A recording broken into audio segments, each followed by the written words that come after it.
Make some noise for Yankee.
Good evening and welcome to City National Arena for Game 2 of this two-game weekend series between the UNLV Skating Rebels and the Seawolves of Stony Brook. Good evening, everybody. I'm Dana Lane. Thanks for joining us tonight from City National Arena, where the Rebels tried to avenge a 6-4 loss last night to Stony Brook. That was their first loss. In goal tonight, Dorian LeBlanc will be in goal for UNLV. And then for Robert Lockwood will be in goal tonight for Stony Brook, which is different than last night as well. So last night UNLV in the third period played a pretty good third period when they turned it on. But tonight they're going to have to do it to start, and they're going to do it in their Christmas jerseys, which, got to tell you, I think they look great. Not sure, can't read any of the numbers, but I think they look great. So we're going to settle in tonight as puck bounces just wide of Login and 39 seconds lost left in the first period. And the Rebels tonight really need to take that early lead. Second line gets a start. Here's a shot and a save by Lockwood as the Rebels get their first quality opportunity. Remember last night they didn't get double digits in shots on goal until the third period. But a good opportunity right there as Robert Lockwood from East Islip, New York, gets down to make the pad save. So good start for UNLV, and that's going to be huge for them tonight. Talking to a couple of players that are scratched tonight, and I just simply said there's got to be relentless pursuit for UNLV to break this losing streak. And I love these sweaters. Face-off win by UNLV. Back out to the point. Here's Williams. Williams shoots it in. Puck is loose. They score! I'm not sure if Manning got a stick on it, but one of the things that definitely we talked about as a key to a game tonight, get the puck at the point and get it off your stick quick.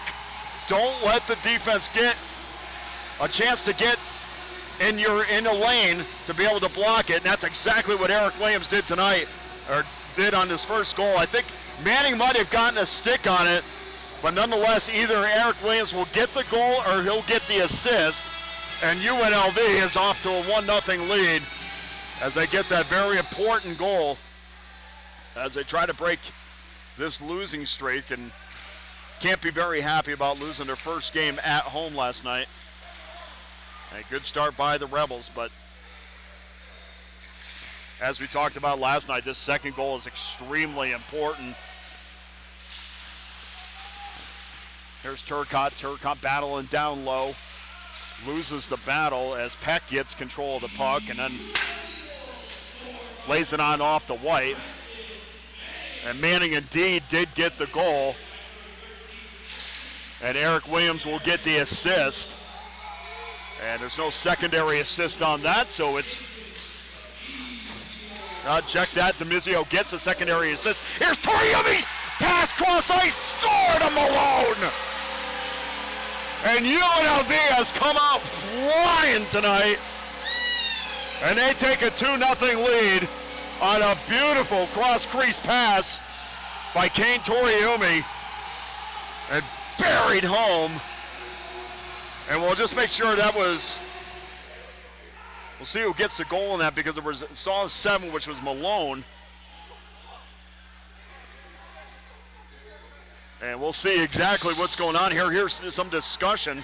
Now we did see one of the Seawolves down. Not sure exactly who it was, but I think it's White is off the ice right now, and you can tell he's in a lot of pain. Curry White from Naples, Florida. 6'2" forward, and it's 2-0 UNLV, and they're going to look at his knee right now. But the Rebel trainer over helping out, looking at him. But on the scoreboard, certainly a very positive start for UNLV, and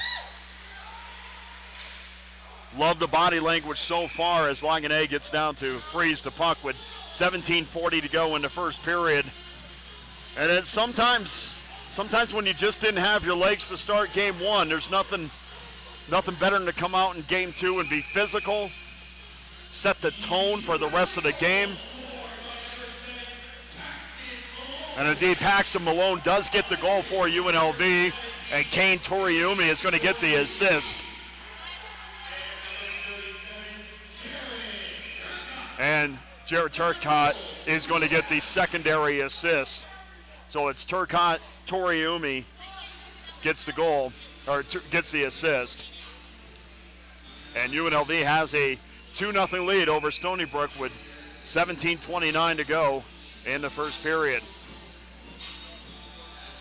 Give you the lines tonight: DeMizio, Turcotte, Manning, Linehan, Underwood, Sachs, the second line. Of course, Toriumi, Flanders, Malone, who just got on the board there, and Salafos, Fisher, Moeller, Reyes we're going to have a penalty here, and it's going to be on Stony Brook. So UNLV is going to go to the power play as they still control. Onside, shot in and saved by Lockwood. So the Rebels have a 2-0 lead, and now we're going to have a little extra going on as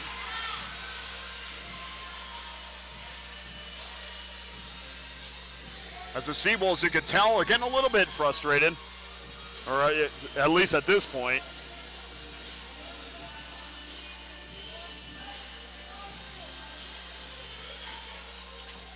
Mianek is going off for Stony Brook, and we'll see what the penalties are going to be there, but UNLV certainly is going to have a power play, and they have come out like we're used to. Like we're used to seeing the 14th ranked Skating Rebels come out. I'd love to be a fly on the wall in some of the meetings beforehand tonight. I'm sure head coach Anthony Vigneri Greener got his boys jacked up to play this one. But long way to go for UNLV, and as we saw last night, Stony Brook's a very talented team. Quick, fast, quick sticks, and it's a long way from being over. Now we're going to have a penalty go up on the board. All right, so there's two. Yeah, UNLV got, there was an original penalty, and then Linehan got a penalty for his little altercation here. So instead of UNLV having a power play, they gave it right back, and then we're going to skate 4-on-4.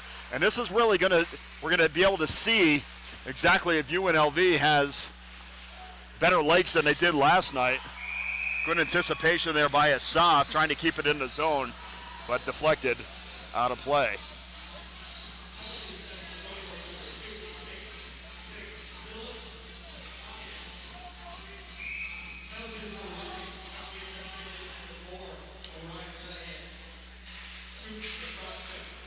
Linehan's going to get 2 minutes for cross-check, and we're just trying to listen exactly what the penalty will be there. But UNLV in control on over to Plonsky, gets it over to his line partner, and then gets it poked back out of the zone as Plonsky goes back to regain possession.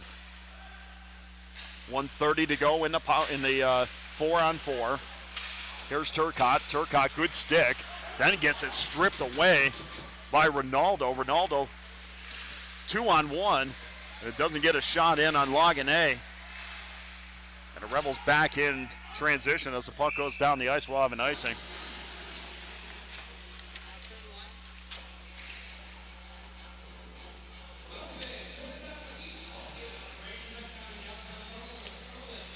So UNLV coming into this two-game series ranked 14th in the country according to the computer ranking. We kind of went through this yesterday. Tough stretch on the road, but all the games were against tough teams, and they played them tough, which they get credit for in the rankings. Van de Silver gets it over down low. A shot in, I'm not sure, Laganet, and then we're going to have a penalty, and it's in the corner I can't really see in, so we'll see exactly what happened there. Can't see who touched up. And I can't really tell by the crowd reaction either. So we'll just stare at the scoreboard. 15:54 to go first period. We're going to have a hooking call, and we'll see who it's on. And it's going against UNLV, so hooking call on DeMizio. And Stony Brook's going on their first power play. And this is, usually when you get to the end of the game and you try to assess what happened, usually when you get to special teams, that will tell you the story about who won and who lost. And here's an opportunity. UNLV had plenty of opportunities last night on their power play. And we'll see if Stony Brook can tie things up now with a man advantage. Back out to the right point is Van de Zilger. Gets it over to Bohm, who gets it down deep. Trying to, UNLV not attacking, they're just standing. And that's fine, they're taking up space. There's Pepe. Pepe walking in, not harassed at all, too much space.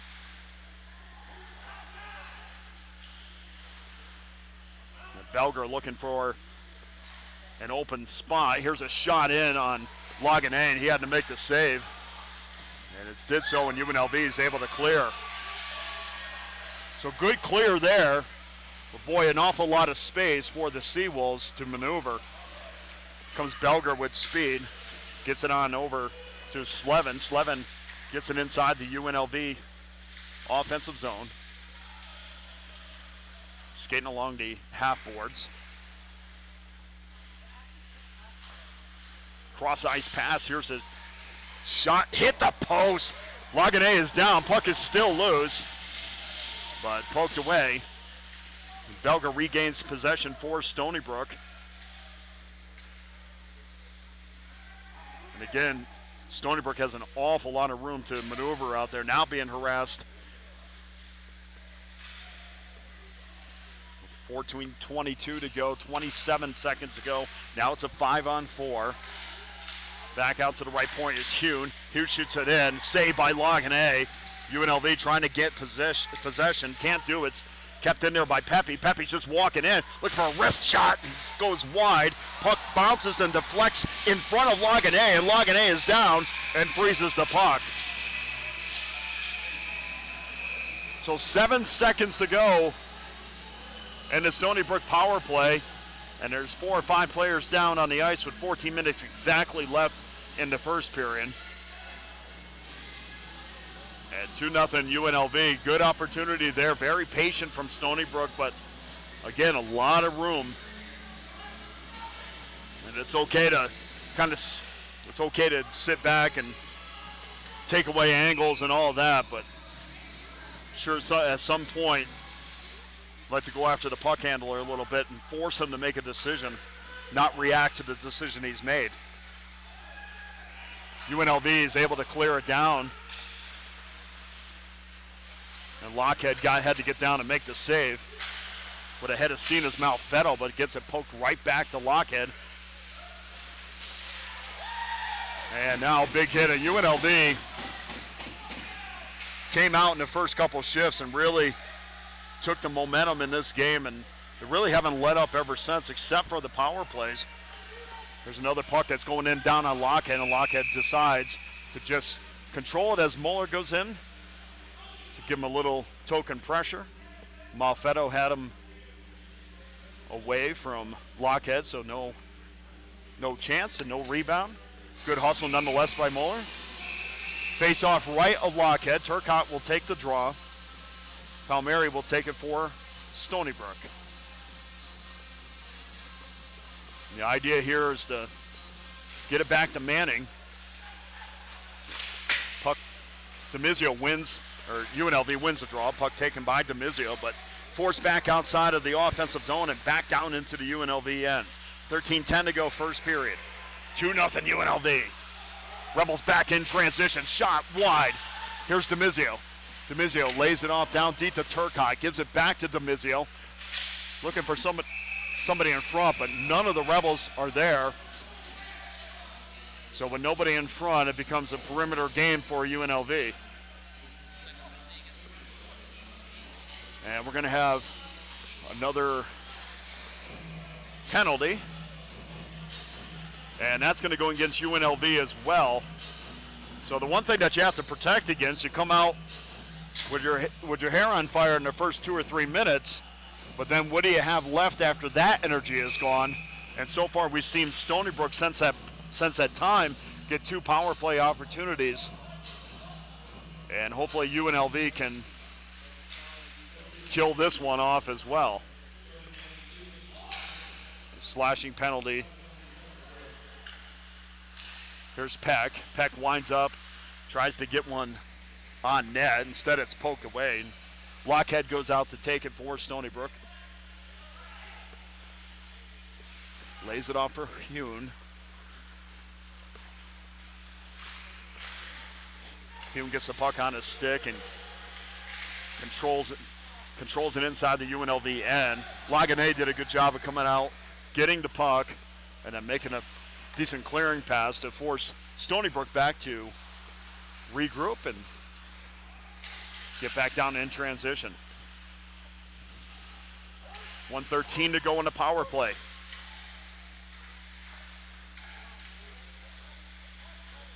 Seawolves are heavy on the left side. Back out to the point. Here's Hune. Hune used his skating ability to open up a little bit of a lane as he skated from left to right as the puck goes down onto Lockhead. Bouncing around a little bit, and Lockhead decides to jump on it and just freeze it. And we have a little bit of shoving after the play. As Paxton Malone was having pleasantries with Kyle Hune. Kyle Hune, the 6-foot defenseman from New Jersey. Face off into Rebel end. The Rebels win the draw. But puck taken away by Stony Brook. Up through the neutral zone was Belger. Belger tried a cross-ice pass now into the corner as Lagané comes back to play it, and he looks like he's going to clear it out. And back to get it is Malfetto for Stony Brook. 11:18 to go first period. 2-0 UNLV as things have kind of settled down a little bit. Michael Conlon had it for a second. Curry White from Stony Brook has just walked by us and can't give an assessment of whether or not he'll return. But he was certainly limping as he walked by us as the Rebels get down in the Stony Brook end. Shot in front, puck is loose, and nobody there for UNLV to be able to get a second shot off. But here's a slapper wide. The Lockheed down trying to freeze it. Can't control the puck, and UNLV was feeling it on this trip down the ice. This is the last game before the Rebels. Here's a stretch pass that just jumped over the stick of Flanders. This is the last game before UNLV has another lengthy break, this time a real break. They're not going on the road. It's another about a month off. Of course, the holiday break that teams have every single year. And as long as I've been with the program, we've always gone into that break feeling pretty good about themselves. Just back the other way. There's a shot and the rebound. And DeMizio got 2 shots off on Lockheed. And now Turcotte gets involved. And anytime you have a hard play to the net, you're going to get some sticks up. And actually it looked like DeMizio was in down deep, and Turcotte got his stick up a little bit. Just nothing major, but good opportunity there for UNLV. And as much as last night we talked about Stony Brook having the speed advantage, and sometimes speed is just a matter of how you feel on that night. Well, tonight UNLV definitely has a little bit of an edge there, and you could tell that they have pep in their step, and they're skating hard, taking pucks to the net. Back out to Williams, big hit in front of me, it scared me half to death. But I stand here like a champion, like nothing ever happened. Fisher had it deflected, then stole it right back again. Good takeaway by Fisher. As the puck goes down, and UNLV chased it with 9:10 to go first period. 2-0 Rebels. And the puck bouncing in down on Lockheed. Or check that, Lockwood, probably, sorry. Robert Lockwood.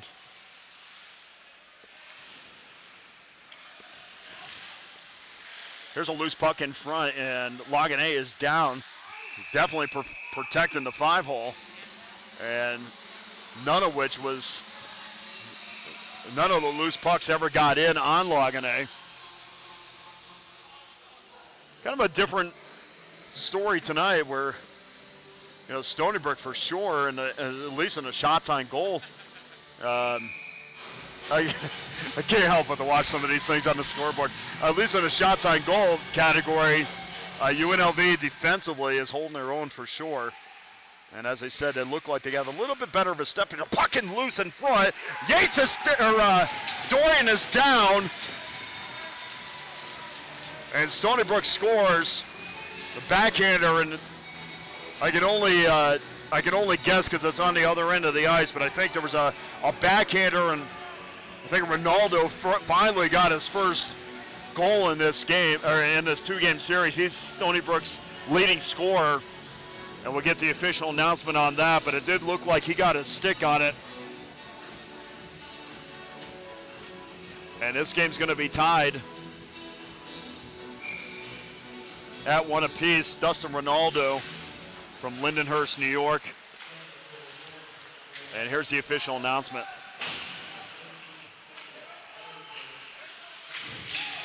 Yeah, we're going to have another penalty. This one's going to go against UNLV as well. And I couldn't really hear the announcement, but Ronaldo definitely had the goal on that. So we're all tied at, or it's 2-1 UNLV. And we're just trying to sort out the penalty here, but I'm guessing when there's a Seawolf down in the corner, and then there's a penalty, you can only guess that's going to be against UNLV. And indeed, that is the case. So Stony Brook's going to their third power play tonight, and that's going to be on Linehan, Ryan Linehan. He's going to go off for 2 minutes. It's going to be either tripping or boarding. So once again, you get to the point where, yeah, it's been a fantastic first couple minutes, and then a spurt there a couple minutes ago as well.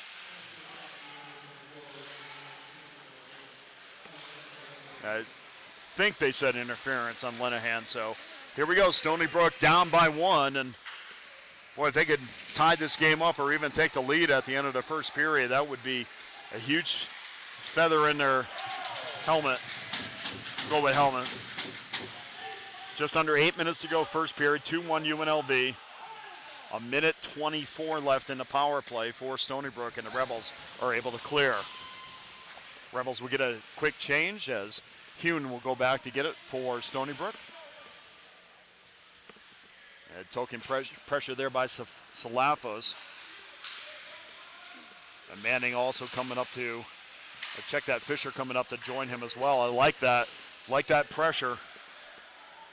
Last night we didn't see too much of the two-man pressure, especially on the penalty kill. Now back out to the point, there's Hune. Puck is loose. Lagane is down. Think he got a stick on it. And rolls into the abyss in the right corner.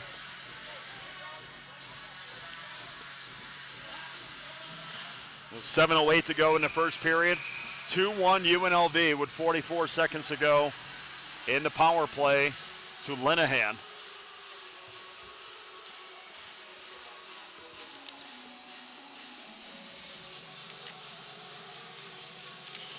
Rebels, as I mentioned, will be back in January, and they have a whole slew of home games as the face-off will be just in the left dot, left of Lagane. Rebels win the draw, then lose it right back as Stony Brook maintains possession in the offensive zone. There's Van de Zilver. Van de Zilver, quarterback in the power play. Has 40 seconds left in it.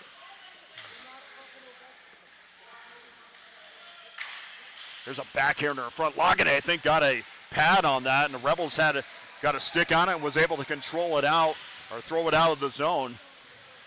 So the Rebels going out to getting a change. And Stony Brook not in any hurry. 10 seconds to go in the power play. They're very definitive when they're on the power play. They go back and set up, and that's going to be the end of the power play. Shot in a Lagane, and he goes down to make the save. So power play is over. 6:23 left first period. 2-1 UNLV. And shots on goal because of the power play, similar to what it was last night. I'm squinting as hard as I possibly can. And I think shots on goal are 10-6. I'm going to pop a vessel if I squint any harder. But nonetheless, Stony Brook clearly has double digits in shot, but that's mostly because of their power play. Shot in Lagane. Lagane's down on his backside for a second, then gets up quickly. Now it's shot in again wide of Lagane as Stony Brook is finding space on the ice.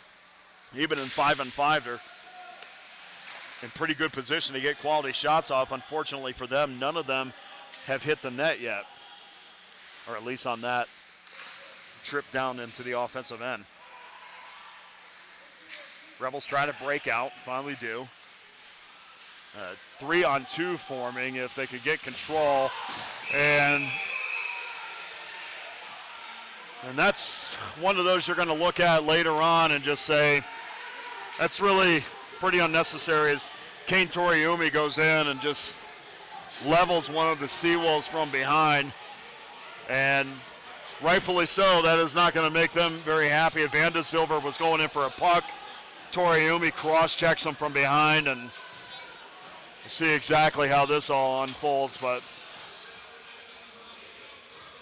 you can't label that anything other than undisciplined. There was no reason for that, and because of that, Stony Brook's going on their fourth power play in 14 minutes.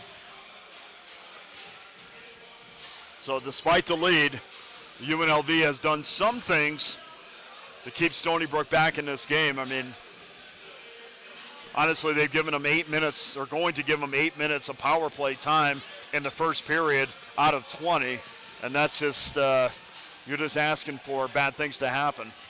But nonetheless, they're ahead still 2-0, and Toriumi's only going to get it's going to be 2 penalties on this. Toriumi's getting 1, and Malone is getting 1, so let's see what the second one is to Malone.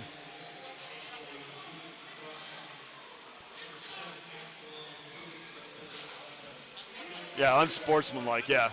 Yeah, okay, so that's the only thing it possibly could do. So Toriumi gets 2 minutes for cross-checking. Malone gets unsportsmanlike. And Stony Brook is going on a 2-man advantage for the next 2 minutes. And when you're trying to break losing streaks, these are not things that can happen. But if UNLV is able to kill off this 2-man advantage, then perhaps they can take some momentum from that. Here's a slapper. And Lagane was down to make the save. In good position as the Rebels trying to gain possession. Then they do. Able to get out of the zone, but not out of the neutral zone. So quickly right back in is the Seawolves. There's Pepe looking with his head up. Gets it back out to the point. There's Molfetto. Molfetto throws it in down deep, deflected on back. Now in front, down in the crease, and Lagane had to get down to potentially make the save there. I don't think it ever got to him. And they're just walking in little by little. They're cramming UNLV. Shot, wrister, blocked in front, or slap shot blocked in front by Malfetto, and UNLV is able to clear the puck. So good sequence there, but Stony Brook's going right back quickly, and good job by Lockhead to come out and get the puck, get it back up in transition, while UNLV was making a change 5-on-3. Here's Hune. Hune down low in the corner, gets it back. Hune thought about shooting it, decided not to. Gets it on off to Malfetto, who also can't find some room. UNLV doing a good job of crowding the middle. There is some spaces, but what Stony Brook is not doing is they are not taking advantage of quick puck movement. And they're certainly not moving the puck quick.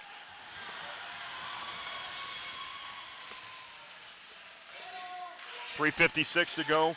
The Seawolves still in the UNLV end. Faked a slapper by Belger. Belger just threw it back in, gets the puck back. Moves, and UNLV clears it down the ice.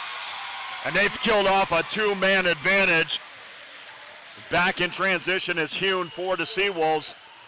And good job by UNLV, because that could have been disaster. A 1-goal lead on a 5-on-3, and that could have lasted forever as Lagane was down to make the save. Goes from post to post. Not sure he ever had to get any part of his body on it, as the Rebels are doing a good job blocking shots in front. The Seawolves able to keep it in. Good job by Hune as he was at the line and was able to keep it in the Rebel zone with just over 3 minutes to go. Palmieri joins the play. There's a slapper to block in front, and Hune tried a quick slapper, but good job by UNLV to again block shots, and there's a effort tonight from the Rebels on the defensive end to get down and block shots and protect their goaltender and make sure he doesn't face 40 shots tonight, and they've done a great job of that. And it's really just the little things. And we'll see how this works out. Puck trickles in front in the low slot area. Not able to clear the zone. The Rebels still have it. Walking in is Sachs. And Sachs couldn't get a clear shot up, but the Rebels coming in again, suffocating Stony Brook. And there's a block in front. A lot of good things happening for UNLV. Rebels able to keep it in the offensive zone. Pepe has the puck, but he has no stick, so he just wisely kicked it on over to Palmieri, who does have a stick. And Stony Brook still having a problem getting in and out of the zone. And like we said, you kill off that 5-on-3. You don't want to be on a 5-on-3, but there could be some momentum that comes from that, and we certainly have seen this. Shot in on Lockwood, and Lockwood makes the save. Rebels, Mozilla keeps it in the offensive zone as Hune goes and battles for it for the Seawolves. The Seawolves having a hard time getting it out of the UNLV end as the Rebels have amped up their intensity level to end this first period with 1:30 to go. And 2-1 UNLV. Here's Flanders. Flanders cross-ice pass. Great pass on over to Manning, but Manning lost an edge, but did a good job to maintain possession even on the ice. It's Flanders and Manning now battle down low. 1 minute to go in the first period. And 2-1 UNLV. As Stony Brook just content to get out of the zone, but the Rebels are still buzzing, keeping it in, but just I think they poked it out themselves. With 44 seconds to go, and UNLV has to feel good. Of the 4 periods this weekend, this is certainly the best one. And they're skating well, and this is the Rebels we know. Here's a turnover. Toriumi makes a move. Shot, score!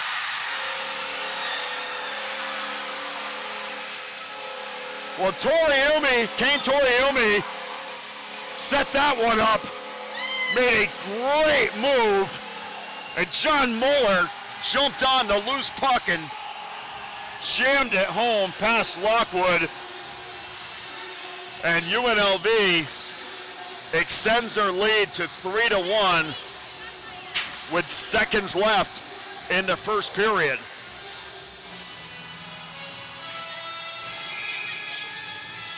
And that, folks, is what's called skating hard to the net. Relentless pursuit of scoring. John Muller gets the goal. Kane Toriumi gets the assist. And no secondary assists. Time of the goal, 18:31. Shot just wide of Lagané. Lagané got hit in the head as he goes backwards with 5.4 seconds left in the first period. And I want to point out that Kane Toriumi, a horrible penalty. Well, when he came out of the box on his next shift, he was determined to make something happen, and he atoned for that penalty by essentially creating that goal by being aggressive and going right to the net. So good on him. Not what you want to see penalty-wise, but great job coming back and saying that's not going to define me tonight. And he certainly was instrumental in UNLV taking that 3-1 lead. Well, that's going to do it for the first period from City National Arena. Your 14th ranked Skating Rebels of UNLV own a 3-1 lead over Stony Brook. We'll be back after the first intermission. Thanks for joining us from the UNLV YouTube page.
And welcome back to City National Arena for the second period between the 14th ranked Skating Rebels of UNLV and the Seawolves of Stony Brook. The Rebels have a 3-1 lead, got a late goal to extend their lead to 2.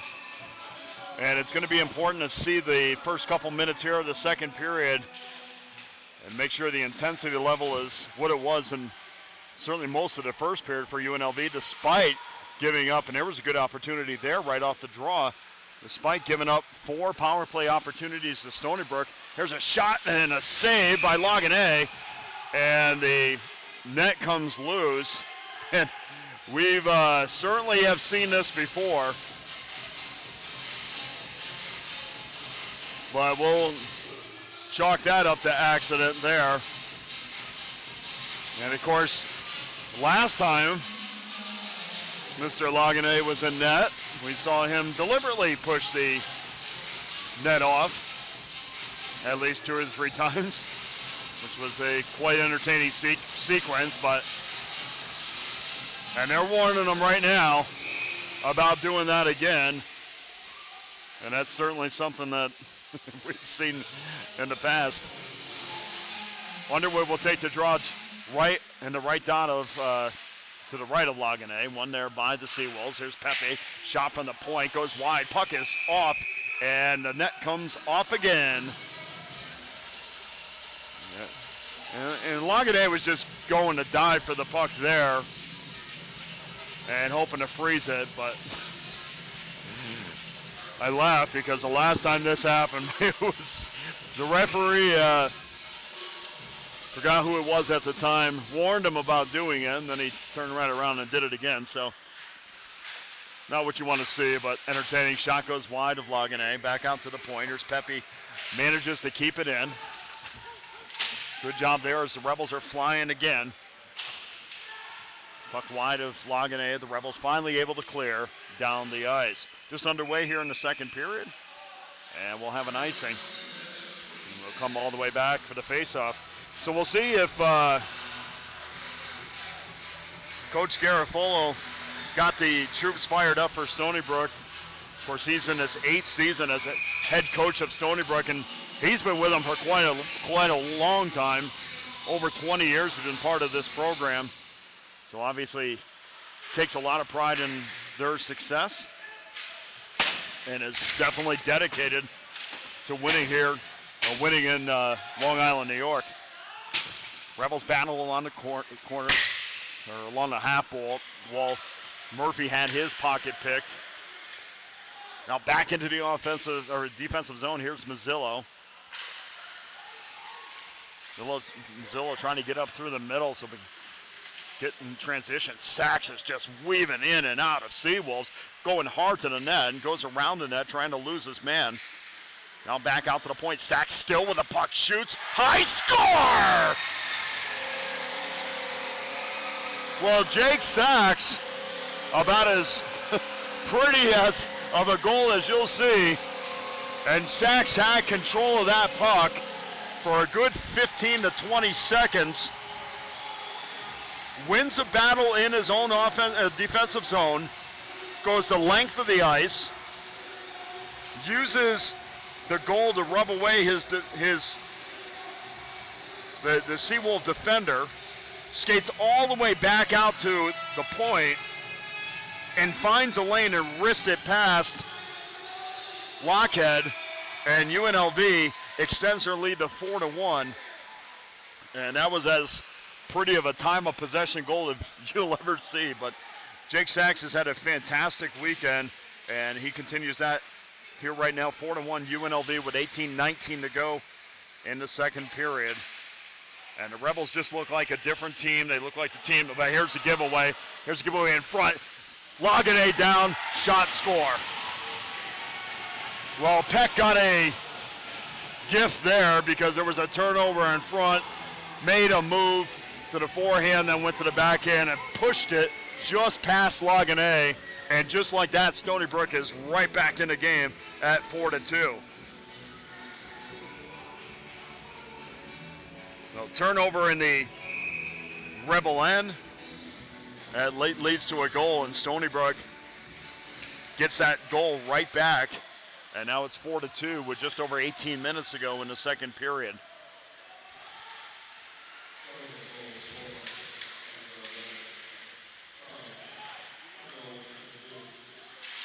And of course that goal was unassisted as they just announced it. Peck with the goal. And here's the announcement on the Sachs goal. Unassisted goal by Jake Sachs. And you've never seen a more unassisted goal in your life than the one that Jake Sachs just scored. And again, get a chance to go back and look at the broadcast on YouTube. Sachs held that puck for about 15-20 seconds, skated in just about every area and weaved in and out of seawalls.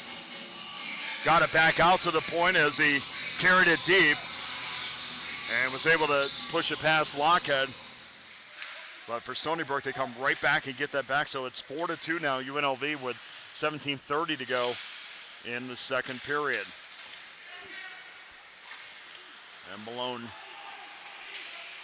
wrangles in the puck, tries to get it out of the zone, throws it into the neutral zone, but just pushed it right back into the UNLV end.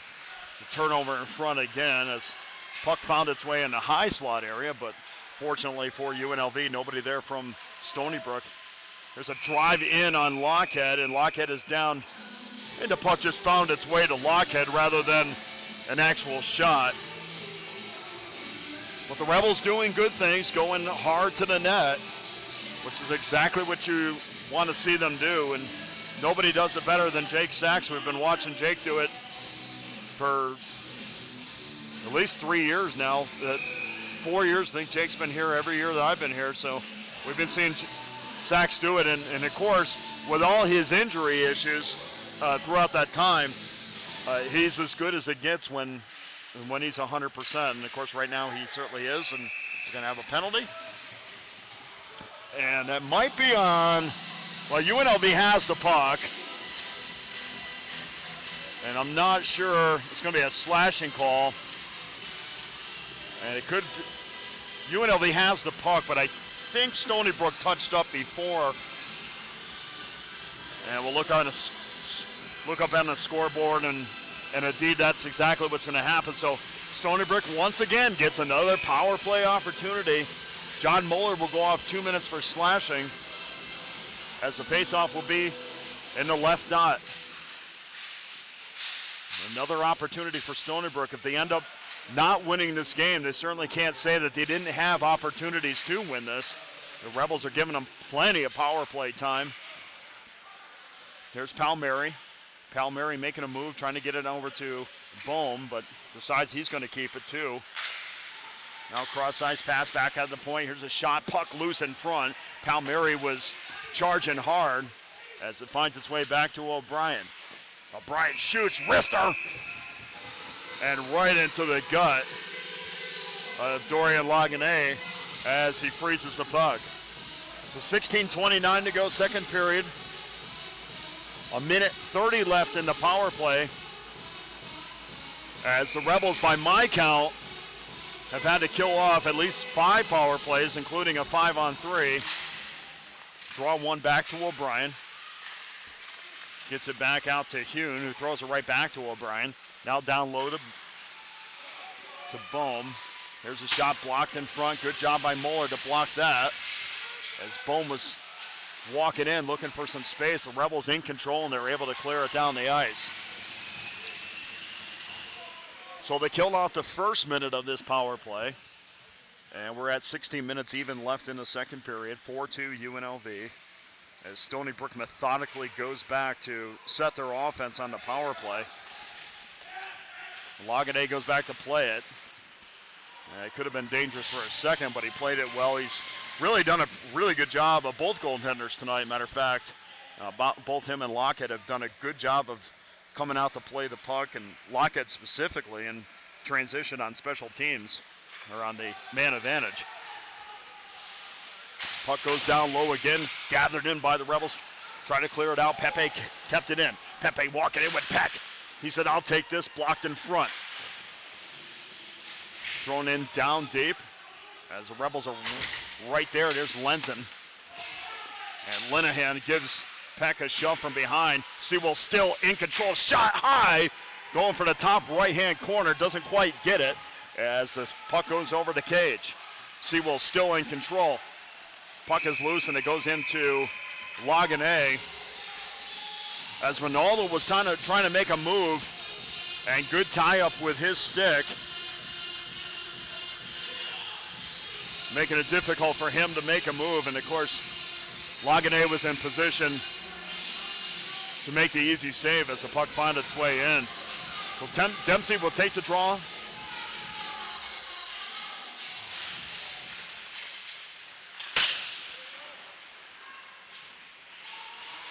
And Underwood wins the draw for UNLV into the UNLV end as they're trying to clear it, and they finally do, and that penalty is over now. So UNLV once again kills off another power play opportunity for Stony Brook. 14:38 to go, second period. And here's a race for the puck. Good idea there by Dempsey. Dempsey, if he could have gathered it a little bit closer, and we're going to have another penalty. I'm not sure why the whistle was blown. Nobody had any kind of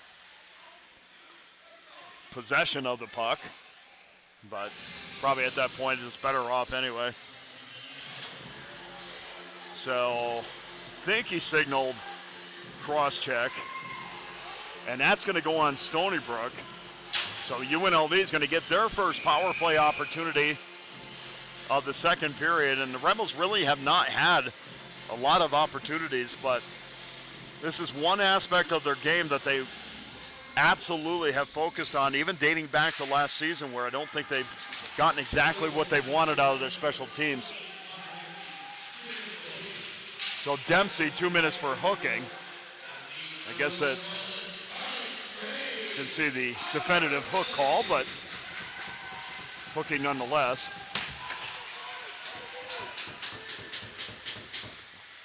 Underwood threw it out of the zone, but thrown right back into Mazzillo as the Rebels go back to regroup. Mazzillo hands it off to Demizio. Now back over to, as Demizio goes through the neutral zone hard, tries to make a move in front, but gets spun around, and there's a whistle. Let's see.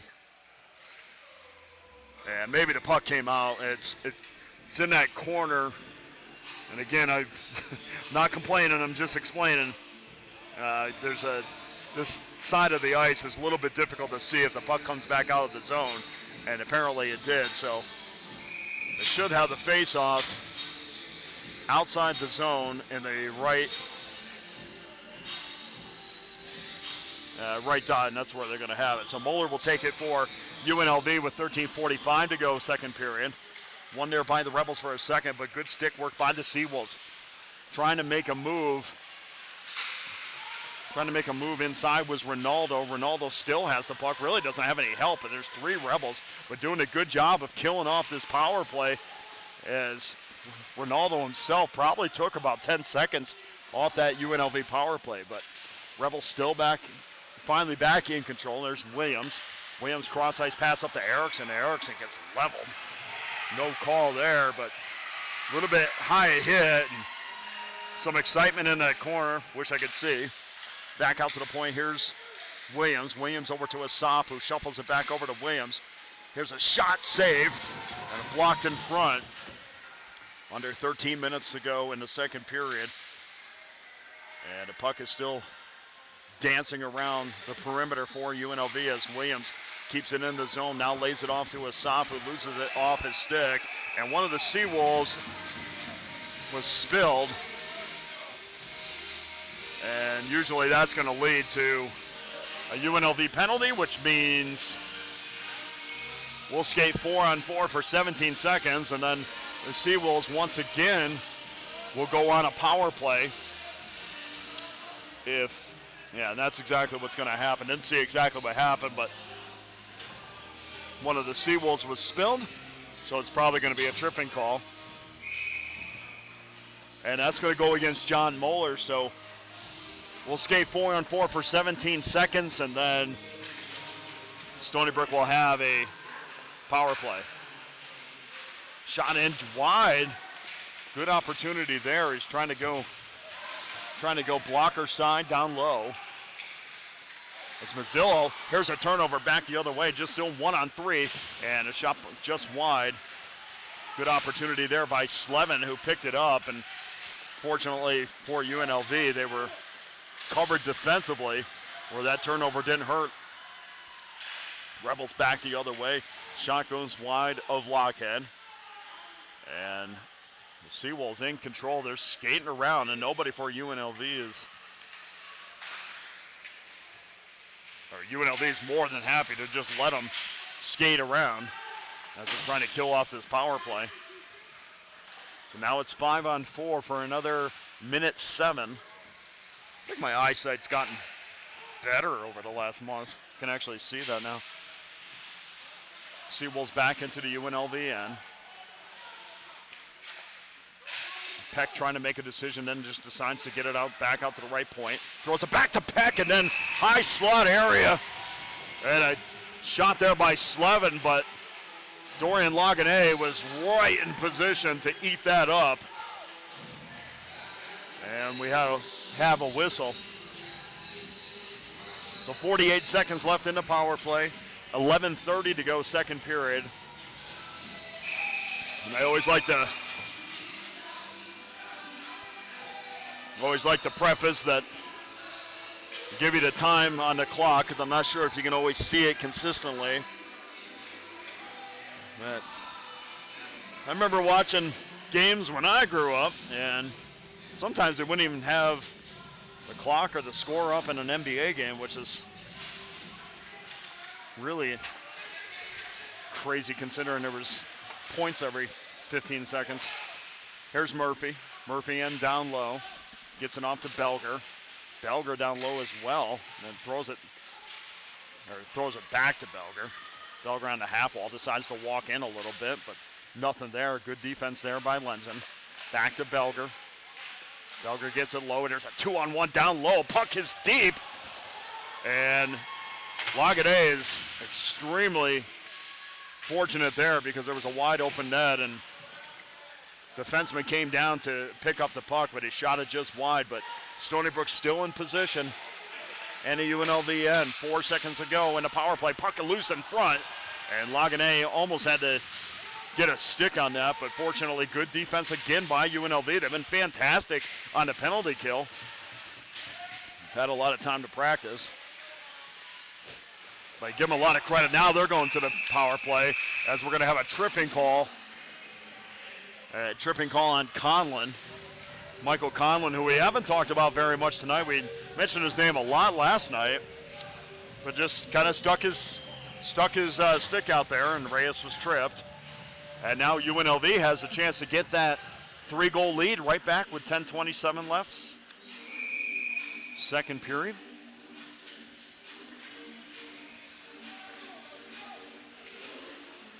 And face off to the left of Lockhead. UNLV wins the draw. And we're going to have another penalty, and this is going to go right back to UNLV. So that's going to even that up. And so the hooking call is given right back seconds later, and we're going to skate 4-on-4 for almost a full 2 minutes. So 8 seconds later, UNLV commits a penalty. And we'll see who that's on. They have the penalty up on the board, and that's going to go to Turcotte, and just not a good time for a penalty, as Rebels were on the power play. Seawolves win the draw, back out to the point. Rister in front, and Lagané goes out to grab it and frees the puck. We'll have a face-off to the left of Lagané.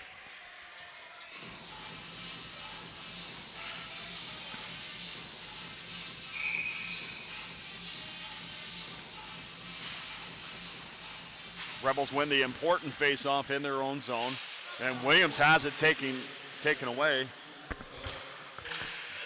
And 2 minutes to hooking for Turcotte. And now Stony Brook is starting to engage a little bit more. We saw Slevin right there really go after forechecking extremely hard. And there's a move in the middle and a good stick work by the Seawolves to make sure UNLV didn't get a quality shot. Here's a shot and a score! Well, they got that goal back, skating 4-on-4. And he just simply beat Lockhead. We'll see who scored the goal. Couldn't see from this angle, but we do know it was a wrist shot that just simply beat Lockhead. There's no other way to say it. It was honestly just pretty good. It hit his spot for sure, but most goaltenders should make that save. And I think probably if you ask him, he'll say, I'd like to have that one back. But for UNLV, they extend their lead once again to 5-2, or to 3 goals. And now it's 5-2. Here's the goal announcement. And Kurt Underwood gets the goal for UNLV. And Eric Williams gets an assist. And Jake Sachs continues to pile up the points this weekend as he gets an assist. And now we're going to have too much prosperity, and UNLV gets another penalty. Flanders will be going into the box.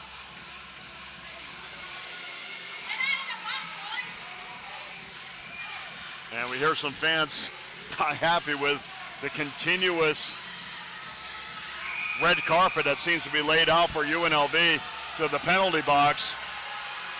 And we're going to skate 4-on-3 now.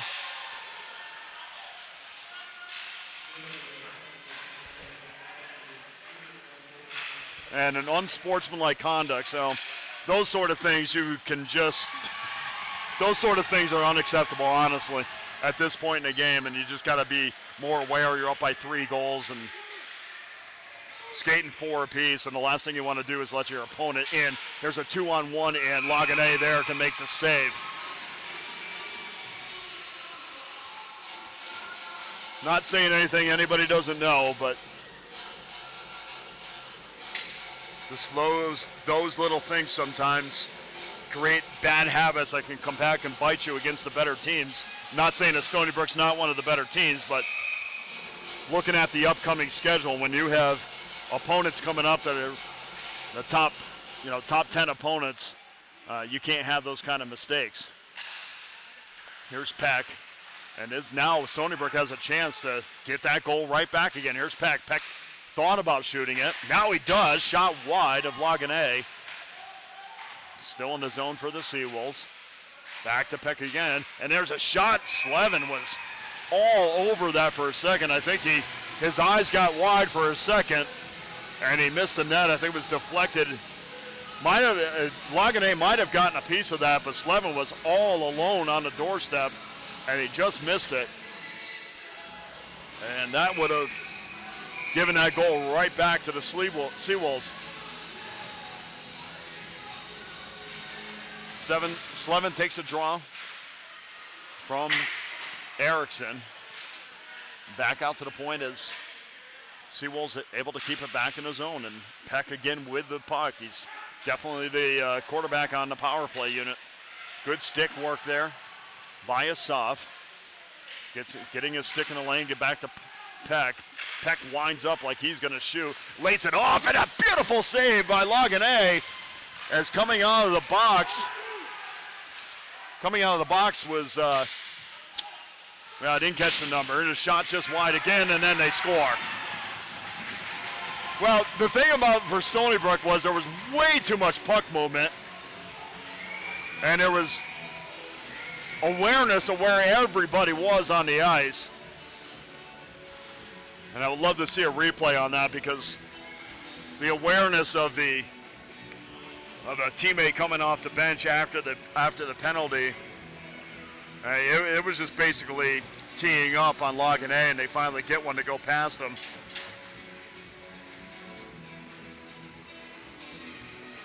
So UNLV puts themselves in a position where they just can't put this one away, because they're putting themselves in the box on a fairly regular basis.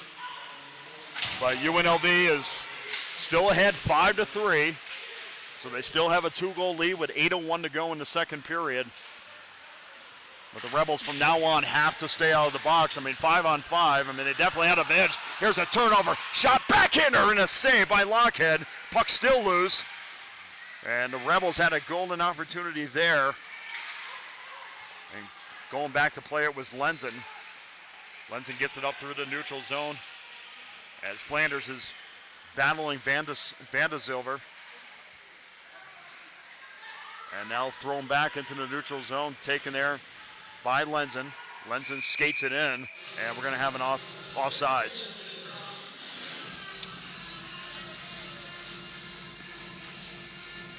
So I love the holiday jerseys that UNLV has tonight.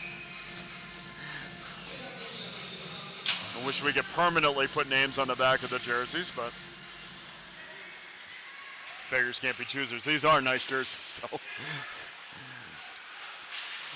Here's Reyes. Reyes goes in to play the puck and then loses it. As Stony Brook, you can tell momentum has been increased just a little bit, as they feel like they're at a point in the game where they can one more goal, and they're really back in it. And it's only a 2-goal game with 27 minutes left to play, so plenty of time, and I think they feel good about where they are right now. But for UNLV, if they could just stay out of the box and stop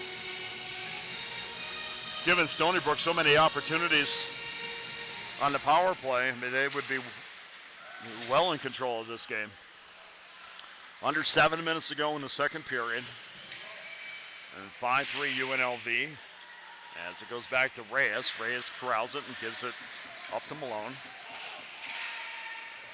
And Malone goes back to get it. So now they're bringing the pressure a little bit more, and they're saying, okay, UNLV, we need you to make some passes to beat us. And if the Rebels could get some quick passes, they certainly can beat the aggressive Seawolves and get some opportunities back in the down in the offensive end. And there's a shot and a score. Well, that puck came from the corner, and I'm not sure, it had to deflect off of somebody. But from this angle, it's impossible to tell who got a stick on it, but it looked like it was going to be an innocent cross-crease pass, and Seawolves are going to change goaltenders as Shipman comes out. Last night's starter, Richard Shipman, who's 9-3 on the season, and they're going to chase Lockhead, and we'll see who got the goal for UNLV. But Rebels extend their lead and give them a lot of credit. Now it's 6-3 with 6:22 to go in the second period, and I'm pretty sure it was just an innocent cross-crease pass, and it might have deflected. The way everybody reacted, I mean, it was just probably one of those bounces. But no replay, so you got my guess. Here comes the announcement on the goal. Kane Toriumi with the goal. So no assist on that, so that's, yeah, it's, what probably happened is he deflected it off the goaltender. So there was no assist on the play, so obviously it couldn't have been a deflection in front off a UNLV pass. But one thing that is for sure is UNLV has doubled up Stony Brook, and now it's time, if you are on Anthony Vigneri Greener's team, is to put the dagger in the Seawolves by getting the next one, and that's been the issue tonight, as the Seawolves have managed to keep in this game, even though they've been down by 2 and 3 goals a couple times. Puck goes in on Shipman, and he just jumps on it and makes a save. So 5:47 to go, second period, 6-3 UNLV, as they're looking to break a long losing streak.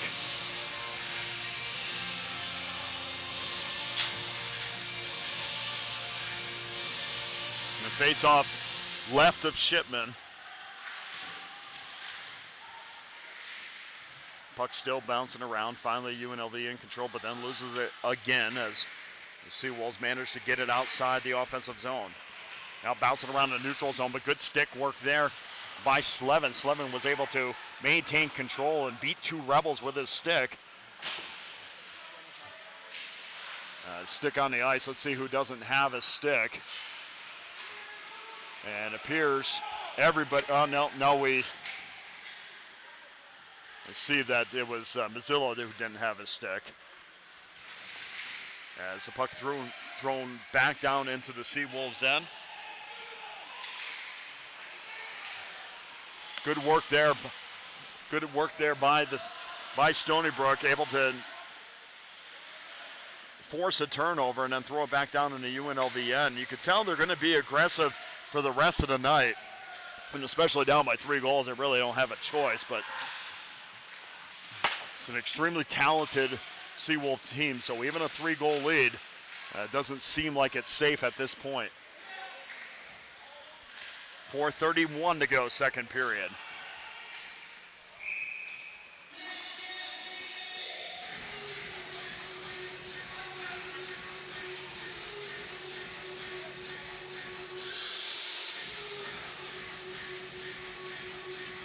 So after this, for Stony Brook, they'll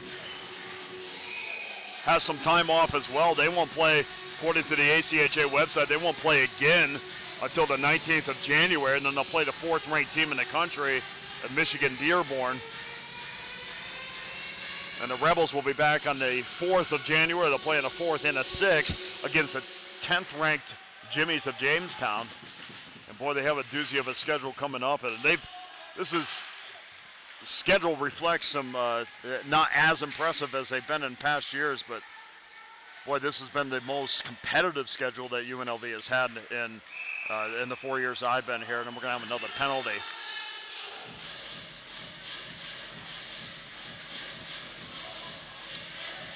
So we'll see who this one is on, and if this is on UNLV, and body language says perhaps it is. If this is on UNLV, and it's going to be, boy, it's a constant parade to the penalty box, and you want to play hard, but it's got to be a time where you just make a conscious effort to stay out of the penalty box, because there's no way you want to let teams back in games. And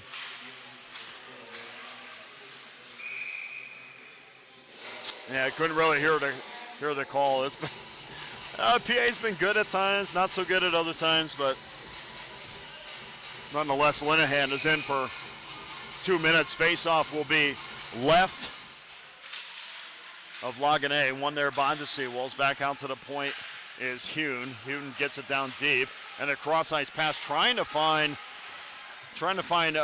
Bohm for a second, but had a stick on the ice, but just couldn't find it. As Rebels able to push it back out of the zone. I'm saying one thing about UNLV, they've had plenty of opportunity to kill off penalties, and from a PK standpoint, you have to be extremely excited or happy with what you've seen, but I'm guessing that this is probably the 6th or 7th penalty, and you certainly don't want to have that many in 60 minutes, let alone under 40. Here's Slevin. Slevin making a pass to Palmieri. Palmieri couldn't get a stick on it. The Rebels trying to get it outside the zone, but the Seawolves doing a good job of maintaining pressure as the Rebels are finally able to clear. And they're going to go for the long change. 3 minutes to go in the second period. Rebels into the Seawolves end. A big hit in the corner, I'm guessing. It's the blind corner, but by the way, the reaction, something went on there that I wanted to see. And there's a good check up on the boarding.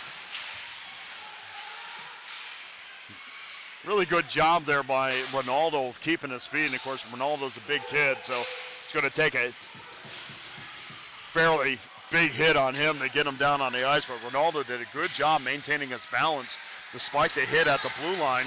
And now they're hitting everybody along the half board. We're going to have a penalty. That's going to be against Stony Brook for sure. Now the fists are in the air, and people are letting it fly. With 2:10 to go in the second period, there's officials on the ice. Players on the ice. Now the original penalty is going to be to Stony Brook. And we'll see what else comes of this as they're trying to untangle the players. And now we potentially have more issues as there's a little bit of a cross-check by one of the Rebels, and I apologize, definitely can't see the numbers from this angle, and definitely can't see them entrenched in the Christmas jerseys. I do know this, that Mofetto was having words with one of the Rebels. It's still having words as he comes off the ice. And this game could get chippy as we continue. And we look up on the scoreboard to see exactly where the penalties are going to come from here. The initial penalty, like I said, it's going to Stony Brook. And now we got another fight. Here comes the goaltender came out. Shipman came out to have a fight. Now we got a full-fledged brawl. And Shipman and one of the Rebels, and I can't get the number, but one of the Rebels went right after Shipman. And this thing is getting more than chippy. This thing is potentially getting out of hand. And tempers are flaring. The referee has thrown somebody out. The back's to me, and they're in that tight corner. Now some pushing and shoving on the other side. Boy, I'd give anything for this to be on this end of the ice. Looks fun down there. And it's going to be a lot to sort out. So we're going to have more penalties. Lockwood's going to have to go back in for Stony Brook because there's no...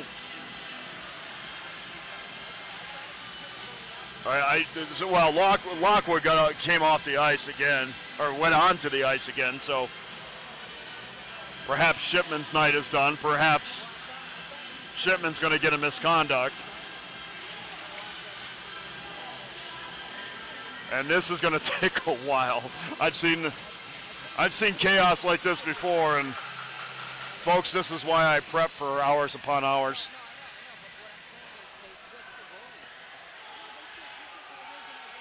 And they're still trying to sort this out. Of course, they're in front of both benches discussing it. And right now, the only penalty that's on the board is the one to Linehan, the one that only has 3 seconds left on it. But there is no way there's not going to be more on the board. There is no way there's not going to be players asked to leave. And we see Pepe skating around. He's being talked to.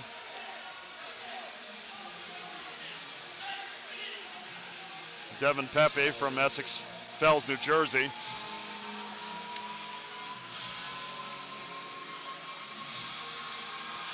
Coach Garofalo is adamant, or intense, I guess is a better word, about his message to his team right now.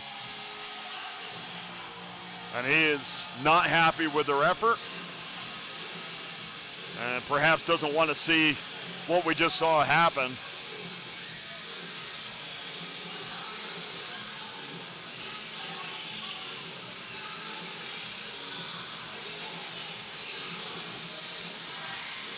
Right now, there's just a lot of standing around. I wish I had, say this about 7 times a game, but I wish I had a replay to look at this, but we'll just stare at the scoreboard and see what we got.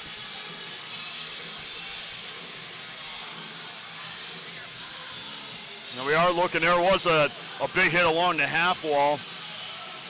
And then there's a spearing. And then that's when the ruckus started. And I can't get I want to get the number, but fists were definitely flying. Referees were down on the ice. And kids were pounding the glass in the stands. I believe Flanders was involved in it. We'll see what the Seawolf was.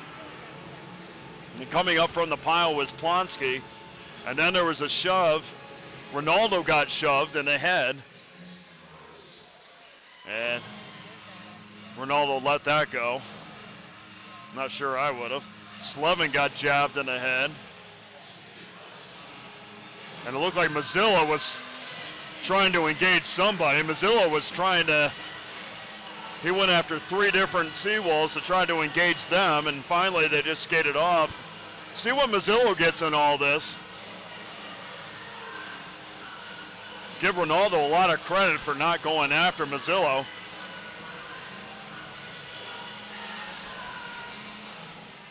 And it takes a fight to actually get some good music played. Got some GNR, a little Sabotage. See what else we got going on. And now we're going to look and see who it was that went after. I wish I'm trying to get that number. And it looks like Toriumi went after Shipman. And Shipman, according to my crack staff here, Kyle said that Shipman challenged him. So that must have been something that was ongoing. And Shipman's going to be asked to leave. So the Shipman's already off the ice, and check that. Lockhead's off the ice, and that's why Shipman came onto the ice. So it was Toriumi and Lockhead that got into it. Lockhead's already been told to leave the ice, so he did, and now that brings us to where we are right now, where these things take about 25 minutes to sort out. But good job on Kyle getting me that right replay, because I shed some light on it. So Toriumi's been pretty active tonight, and you got to think that little tussle between Toriumi and Lockhead went all the way back to the first period where there was a cross check. And of course, Toriumi went off on for 2 minutes on that. So I'm just guessing that goes all the way back to that incident. But as of right now, we still don't have any.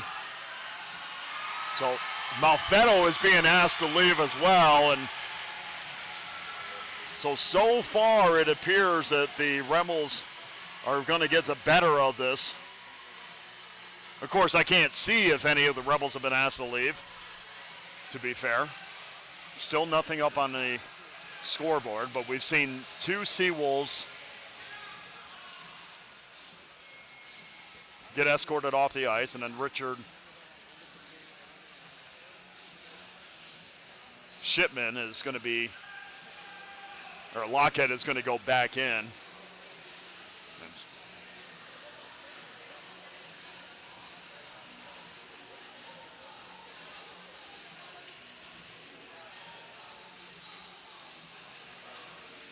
Okay, so if I said that wrong, I don't know, I'm trying to replay this in my mind, but if I said that wrong, it's just Shipman was being asked to leave.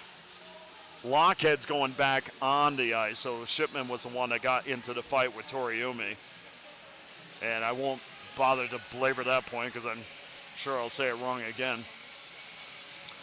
We're still sorting it out. And we got a commercial to run? Anything? And we're looking at the replay once again.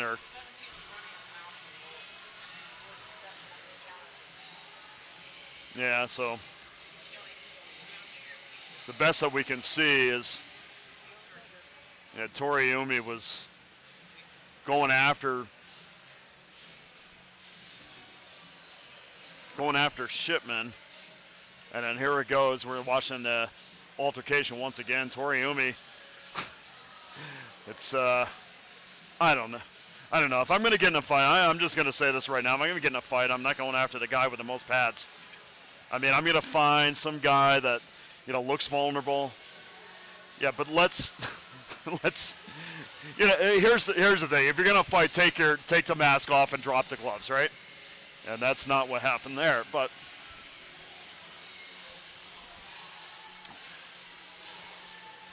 every time we look back onto the ice,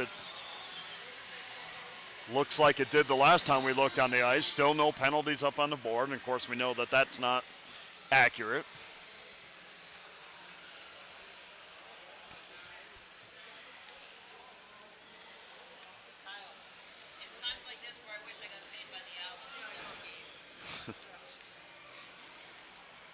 So we'll just go through the Rebels schedule upcoming until we know something.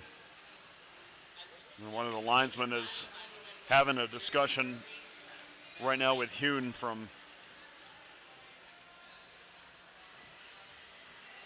Stony Brook. And everything's kind of settled down a little bit now. They're just kind of sorting things out. Of course, we saw this, I think it was against Utah. Might have been against Utah where we saw this at the end. There was a big brawl, and I think it was against Utah. Maybe, yeah. Anyway, the point was that the referees ended the period, went in, or stopped the period at that point, took the intermission to sort things out, and then came back and they essentially played 21 minutes in the third period. So the Rebels will be back January 4th to take on the 10th ranked University of Jamestown Jimmies, which will definitely be a tough matchup, and then they'll bounce right back and play number 2 Minot State, who is always tough for UNLV. They're ranked number 2 at the time, and that's going to be part of the UNLV Hockey Winter Classic. Of course, the next games will be at the Orleans Arena, so that's something to look forward to as well, and make sure you get out there and root on the skating Rebels.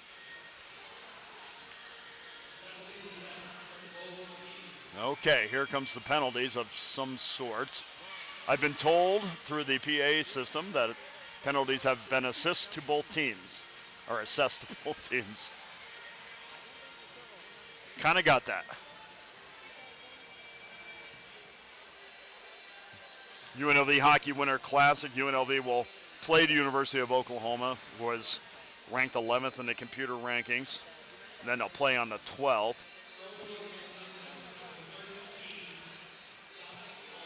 Molfetto, 2 minutes for spearing, so we saw that on the replay. So he is definitely getting 2 minutes. Shipman. And Ronaldo, 2 minutes for roughing. Palmieri for roughing. Turcotte, 2 minutes for roughing. Mazzillo, 2 minutes for roughing. And Toriumi, and he's going to be asked to leave because he left the bench for sure. And he got 5 minutes for fighting. And Plonsky gets 2 minutes for roughing as well.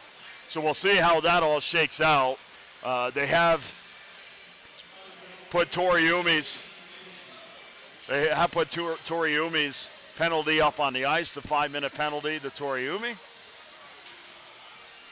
So when this all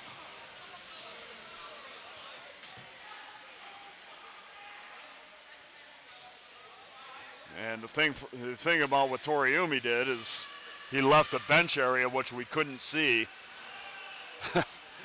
So ill-advised cross-check, leaves the bench, does a great job creating a goal.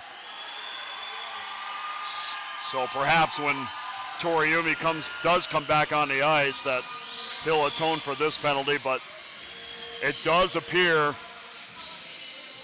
that Lockhead's going to go into the goal, going back into goal for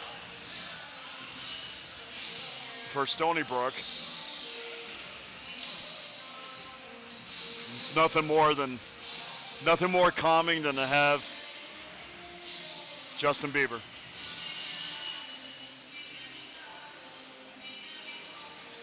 And it looks like that's everything else is going to zero everybody out except for the 5 minutes, and now we're going to have a face-off finally. So good job.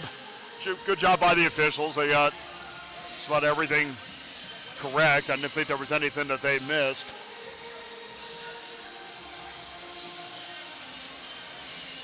But the way it shakes out is Stony Brook is going to have a 2-man advantage for 3 seconds, and then they'll be on a 5-minute power play. And even with a 6-3 UNLV lead, this thing could get interesting. Face off in the left dot. And the Rebels win the draw and send it all the way down the ice, and that's going to kill off. Okay, so now, so this is the way it goes. Okay, the scoreboard recorrected itself. Turcotte's off for the 2 minutes. Toriumi is also off, so they're going to have a full 5-on-3, and things could get real interesting real quick. Back out to the point, and the Rebel fans are screaming. And there's a shot that goes high, and Belger thought he had it. And I think his body language thought it went out of play, but the Rebel fans in attendance here are chanting Rebels, Rebels. Blocked in front. Good job by the Rebs, and they were able to clear a zone.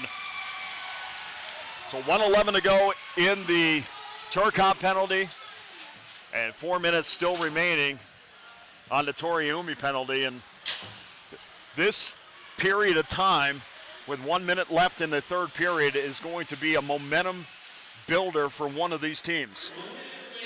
1 minute remains. Here's getting down low, walking in. Lagane has that corner, or has that post, and he hugged it and made sure there was absolutely no room for a puck to go by him. So 50 seconds left in the second period. Face off in the left circle, one there by the Seawolves.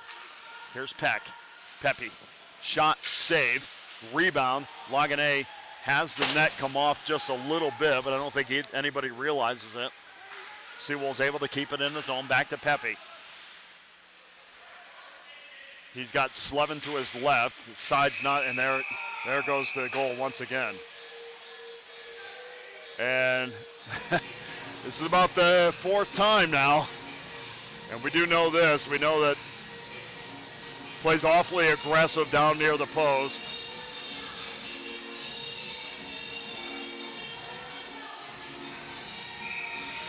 .21 seconds left. Face off to the left. Again, face off won by the Seawolves. Here's Van der Zilver. Van der Zilver gets it down low on the Slevin, who gets it back to Van der Zilver. So far, the Seawolves just at the perimeter, but they're looking, I'm sure they're looking for that backside pass. And just a whiff by Slevin, who once again had a wide open net. Now we're going back the other way, and that's going to be the end of the second period. Big check at the end as the Rebels was looking to put that seventh goal on the board in a shorthanded opportunity. So eventful second period for sure. When we come back, Stony Brook will have 2 minutes and 50 seconds left of power play time in an attempt to get back in this game. But right now, UNLV in control, 6-3 from City National. And we'll be back after the second intermission.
And welcome back to City National Arena for the third period between the 14th ranked UNLV Skating Rebels and the Seawolves from Stony Brook. It has been an exciting game and certainly a second period to talk about. And we'll see what the aftermath is going to be of that after this game. And certainly there was a lot of players that fought in a skirmish at the end of the second period, but on to the third we go, and Stony Brook has an opportunity to close the gap down 6-3, but they have a power play for 2 minutes and 40 seconds. And certainly if you're Chris Grafalo's team, you want to get on the board as quickly as possible. So Seawolves maintain possession into the UNLV end. Cross-ice pass on over to Pepe. Pepe throws it just down deep as the Seawolves trying to win a battle and trying to get a puck to Lagane. Not able to do so, and it goes back out to the point and then out of the zone. And all the way back, they take it from out of the zone to go back to regroup. And they're very methodical on the power play and what they like to do. But Pepe lost it on the right point. Good stick work there by UNLV, not allowing easy access into the zone. And Lagane comes out to play the puck. We're a minute deep into the third period. And really, so far, the Seawolves have not had an opportunity, and that's another opportunity by Slevin. Slevin, at least twice tonight, has fanned and missed, and he had an open net to shoot out again. And shot in just wide of Lagane, as he thought about putting a glove on it, then let it go. Seawolves maintaining possession for sure in the UNLV end, but nothing of quality. Then a high slot area shot, but that didn't get in on Lagane either. But quick passes by the Seawolves, and that was created an opportunity there. Just over a minute to go in the power play, 18-13 to go in the game. 6-3 Rebels. And Peck thought about throwing it out to the point, and now a backhander. And Lagane was right there hugging the post to make sure that puck didn't go in as the Rebels throws it down the ice, throw the puck down the ice, and then make a change. Both teams making changes. Van de Zilver goes back to play it for the Seawolves, tries to throw it on up to Belger. Lays it off nicely for Conlon. Conlon just walking in, not really being threatened at all by one of the Rebels, just now back to Conlon. 20 seconds to go in the power play. Shot in on Lagane, and he's down to make the save. There's a juicy rebound in front, but nobody there for the Seawolves to poke it back home. 10 seconds left in the power play, and the UNLV, the puck is loose, and Lagane is down to make the save and freeze the puck. And the Rebels unofficially, according to my unreliable memory, have allowed at least 8, maybe 9 power play opportunities tonight, but certainly in that 8 range. That feels good to me. And that's probably a little bit more than head coach Anthony Vigneri-Greener had envisioned going into this game, but despite it all, the Rebels are about ready to kill off the next penalty if they can win this draw. 7 seconds to go. The Seawolves do win the draw. And it's thrown back down into the corner, and indeed the Rebels kill off yet another penalty, but Seawolves still have a deep shot, and again goes wide of Lagane, and we're going to have a whistle.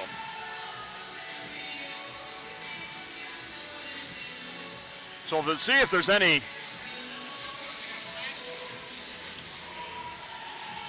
increased aggressive play from the second period. Just 3 minutes gone in the third period.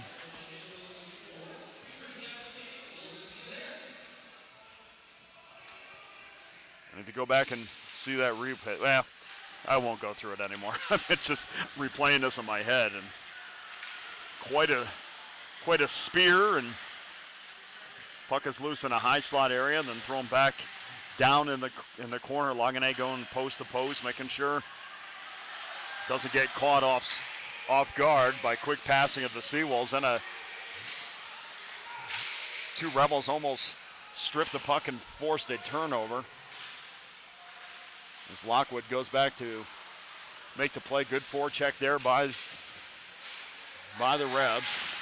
Mazzillo has it now, and he's also being extremely aggressive. And like the move here, no need to sit back, just be aggressive and force them, of course, with a 3-goal lead. Force them to go in all 3 zones and beat you. Here's a loose puck in front. Almost jumped down there by Bohm, but didn't have just out of the outstretched arm. And now it's thrown back out the other end. We got a potential 2-on-1, but I think Manning's a little bit too deep once he got control of the puck and looked up and tried to find a trailer in the slot area. There was nobody there at the time.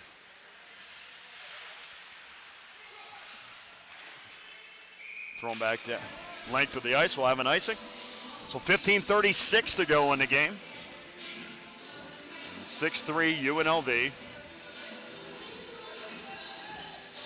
No picnic of a schedule for Stony Brook either. They will play Michigan Dearborn, Liberty University is ranked 6th. Delaware's got a decent squad, and then they'll play the Ohio Bobcats, who are also a top 10 team and always tough year after year. There's Murphy. Murphy trying to make a move. Forced by Manning to get it off his stick and just dump it down into the corner. I love the aggressive nature by the Rebels, not sitting back. Rebels get one more goal, and this game is essentially over. And time is not on the side of the Seawolves as we have an icing call.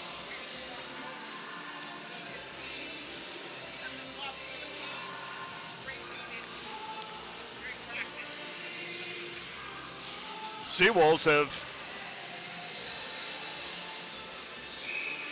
lost coming into this weekend, lost 6 of the last 9 games, and so both of these teams looking to kind of resurrect their season a little bit. The Rebels, of course, in their probably the worst slump in the history of the program, which is crazy considering the amount of talent that they have on this team. But that's when you go on the road and play the better teams of the ACHA. These things can happen. We're going to have a penalty. Looks like it's going to be on UNLV as in transition is the Seawolves. As Rebels trying to touch up, there will indeed be another penalty against UNLV. And the Seawolves backhander shot in a save. And finally UNLV is able to control the puck. 14:25 to go in the game, and Stony Brook once again going to the power play. Has to be 9 power plays tonight. My trusty staff has no interest in engaging me. So the penalty is going to be on Sachs. And Sachs is not usually somebody who you find in a penalty box. Couldn't see what the call was, but here we go again. Stony Brook is on the power play with 14:25 to go, third period. I think they said elbowing.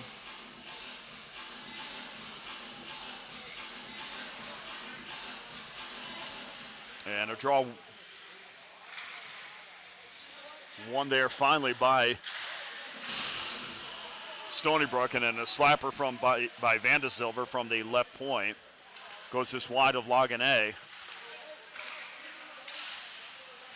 Murphy throws it in deep, and it wraps around the board, and Van de Silver picks it back up for the Seawolves. Here's a shot, and a shot wide as Van de Silver was walking right back in, and here he is again with the puck. Shoots it in again, trying to get it in deep, and we're going to have another penalty. One of the Seawolves is picking up their stick. That never bodes well, but at the same time,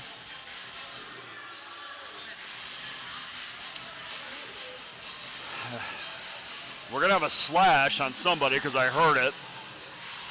And one of the Seawolves is picking up his stick, so and Here we go again. UNLV is going to have to kill off a 5-on-3. And this is extremely frustrating, I can imagine, for the fans watching this, because they're in control on the scoreboard, but the door continuously is left open for Stony Brook to get back into the game.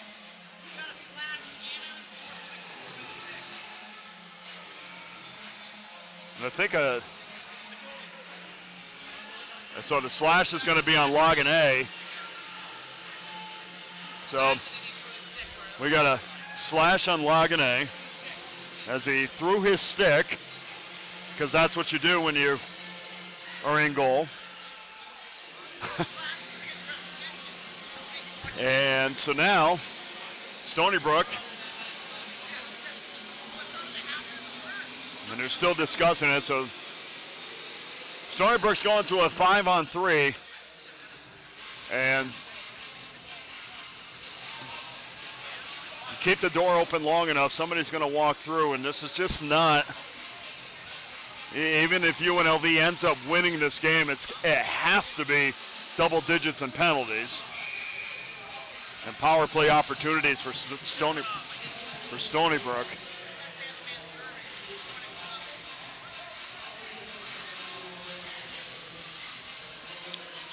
Well, I'm trying to get the announcement, but it's hard to hear. So anyway, here we go. 13:50 to go. And this is a huge point in the game for Stony Brook. And I don't know how many more times that they'll have an opportunity. Here's Van de Zilver. Van de Zilver walking in, decides to shoot it, and a save by Logan A.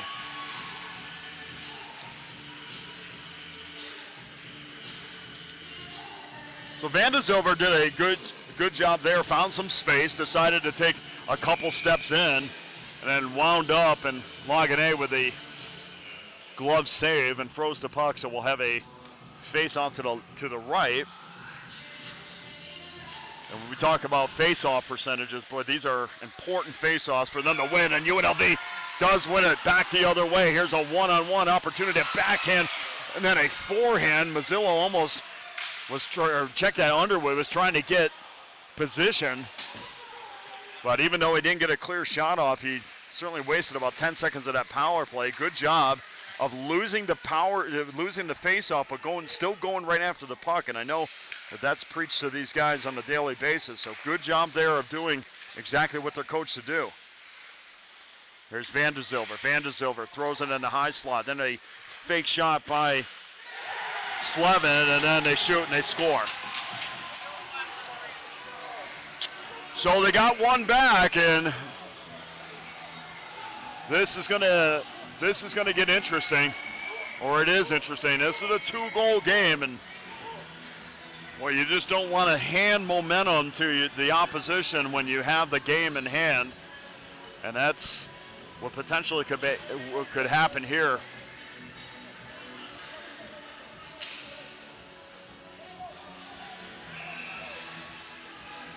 So as soon as they get through playing dodgeball on the scoreboard, we'll give you the exact time of the remainder of the penalties.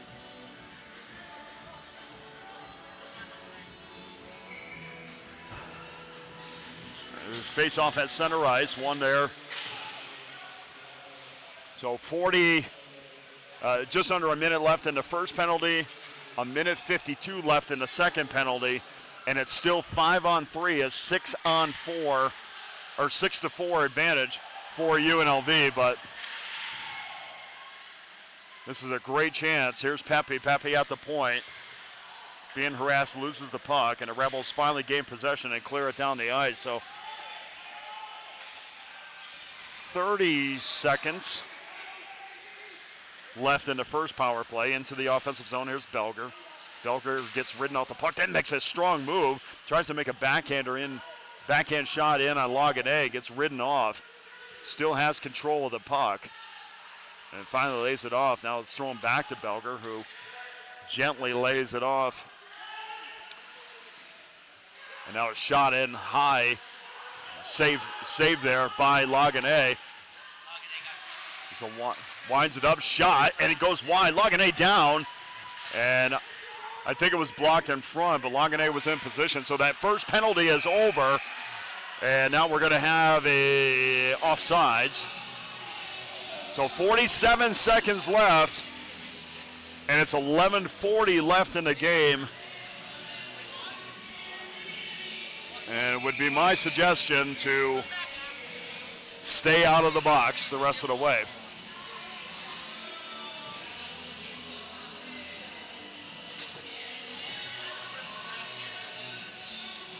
So the penalty to Salafos has 47 seconds left in it, with UNLV in control with 11:40 to go. And face off outside the Rebels zone. One there once again by the Seawolves. I think my voice just cracked. There's a 1-on-2 going back the other way. Shot wide. Picked up there by the Rebels on the rebound. It was Erickson as he was trying to keep it in the offensive zone. Getting a note written to me. It's going to be awesome. I can't wait. Shot from the point. Puck is loose. Nobody there from the Seawolves to jump on it. And finally down low, Slevin tried to get a stick on it as well. Plenty of shots. I'm not sure they're getting good wood on it. Now the puck finds its way in on Longines, and he jumps on it and makes the save. I guess there was no note written to me. So it could be a lot worse. 5 seconds left in the power play. And the Rebels in a two-man advantage only gave up one goal, and that's okay when you got a 3-goal lead, but certainly Anthony Bigneri-Greener wants to see a more disciplined effort and knows he's going to have it as the schedule goes deeper and harder as the season progresses. Deeper into the season. I'll just let that go. Picked up there by Pepe in the corner. It's scrum. The two Rebels there trying to push it back out of the zone. They were able to do it. Now we got a 2-on-1 going back the other way. I thought it was going to be a shot, but Demizio held on to it. Now he gives it off to Manning, who wasn't able to get a hold of it. But a 2-on-1 and no shot there, but Demizio did a good job of killing off the remainder of the penalty. And now we're going to skate 5-on-5. We're halfway through the third period. And this is where UNLV really has to buckle down and not find their way into the penalty box again this game. Let's play a dump and chase game, which they did there. Turcotte had it for a second and lost it, and then dumped back up into the neutral zone as Linehan chases it for UNLV. The puck is bouncing around and finally finds a home on a Seawolves stick. Turnover in the neutral zone as the Rebels try to come back in transition, and that's all it's going to be now. It's going to be dump and chase. Linehan tries to win a battle, and he does. And a centering pass, nobody there for the Rebels to poke it home. But good job by the Rebs, and that's a good game plan at this point. You get the puck through the neutral zone, just dump it in and go win a battle. Even if you lose one, you force your opposition to go the length of the ice. There's Shanahan up through the middle, and that's going to be icing. I don't think it touches anyone. And finally they call it. Not sure what was being waited on there, but guess they wait to touch it up here. So 8:56 to go, third period. I love these jerseys.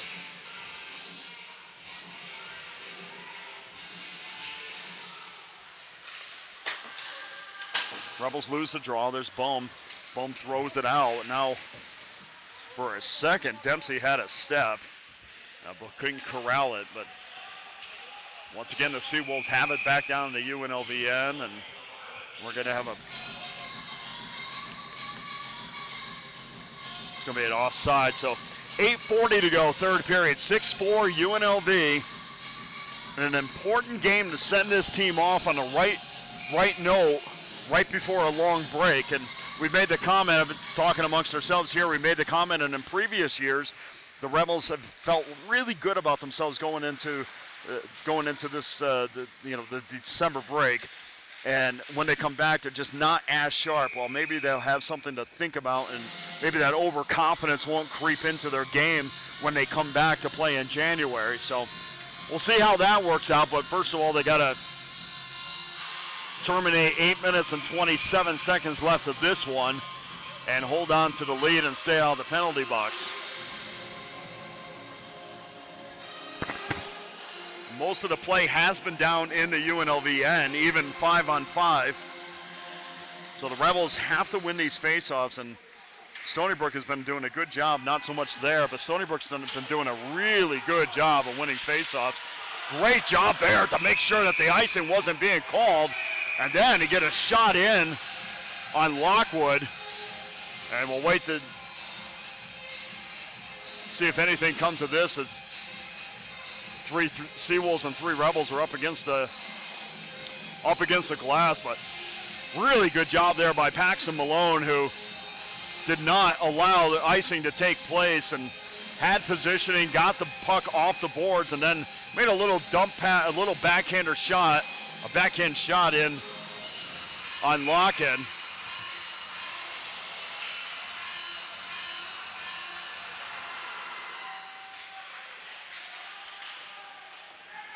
And check that Lockwood. I don't know, so now, somehow in my notes I have Lockhead, but it's Lockwood. Rebels dancing and shot, and a save by Lockwood, and the puck is now thrown to center ice, back the other way. Here comes O'Brien. O'Brien shoots just wide of Logan A.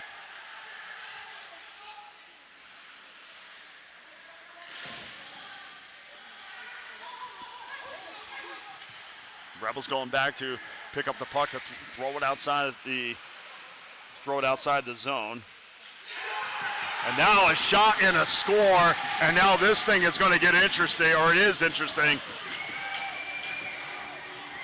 Turnover in front. Let me see if I can see that once again. And now we got a hockey game with, and it looks like it bounced in the corner, then he tried to clear it. And it looked like Shanahan just dumped it in. There was a turnover and back. Yeah, it just jumped on there by Murphy, and Murphy just throws it home after the turnover. So not only, now you saw some sloppiness from UNLV. Here's a 4-on-1 back the other way. Here's a shot by Manning. Manning can't get it on net, and then back in transition the other way is the Seawolves. Up through the middle, there's Ronaldo. Ronaldo trying to get on the board once again. A backhander, they score again!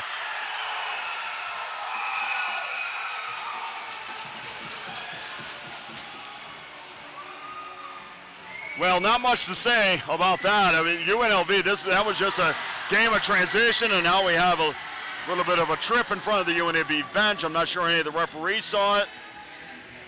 Belger is going to get credit for the goal.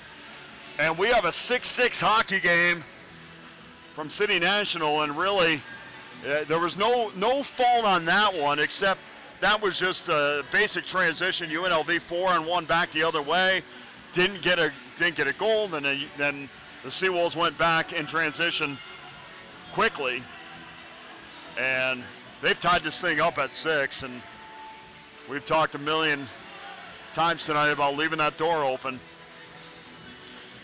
And UNLV certainly has, and now we're tied at 6. And perhaps there was a tripping after that, but I don't think anybody saw it because they were. And there is some discussion, so let's see. I didn't think there was any kind of interference or anything, so, but they are talking about this, and it's still 6-5 on the scoreboard. See if I can see anything.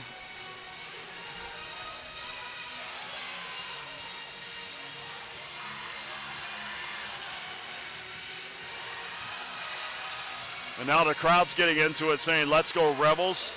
We do see the, and it doesn't even look like a trip. It was just kind of a shot. Oh, and that was intentional. So we'll see if they get that. And potentially Stony Brook's going to go on a power play here, but they still, now they put that 6th goal up, and indeed they did get that. And just as, well, there's nothing more to say other than the fact that UNLV is just basically has handed this game back to Stony Brook, and potentially are going to hand them the lead here. And again, DeMizio just gives a shoulder to one of the Seawolves, and I guess I'm not going to see the replay of the goal. But anyway, see, that's me saying, let's see the replay of the goal.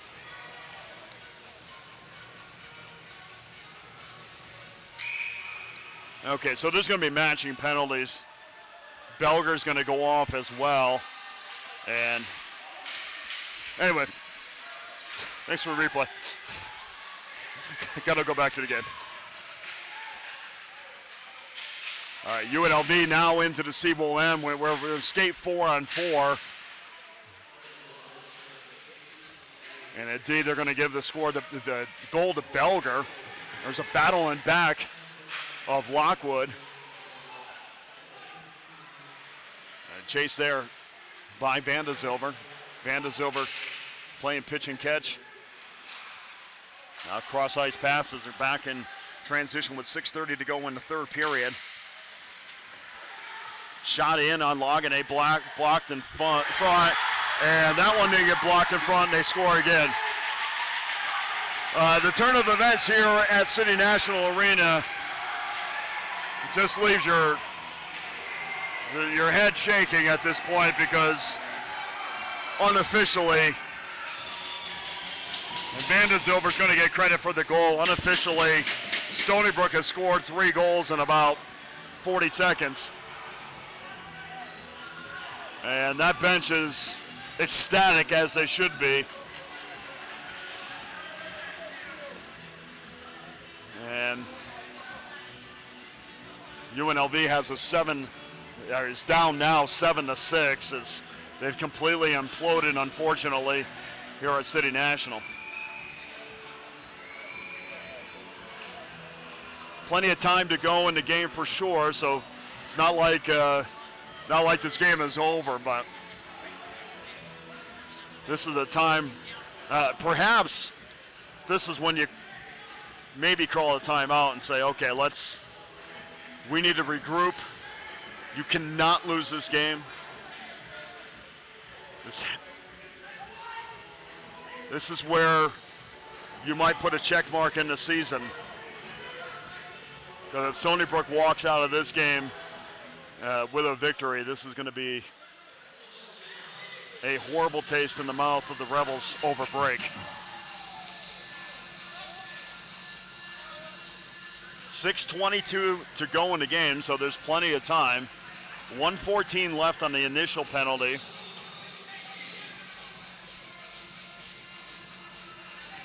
And it looks like DeMizio got a double minor. Oh, okay. Well, they had 2 penalties up on the board. Sachs is going to go off for 2 minutes now. So they scored, and then once again right back to the penalty box. UNLV is going to go because, let's be honest, Stony Brook made a point to go in front of the Rebel bench and celebrate, but fact remains, you don't give up a goal, they don't celebrate.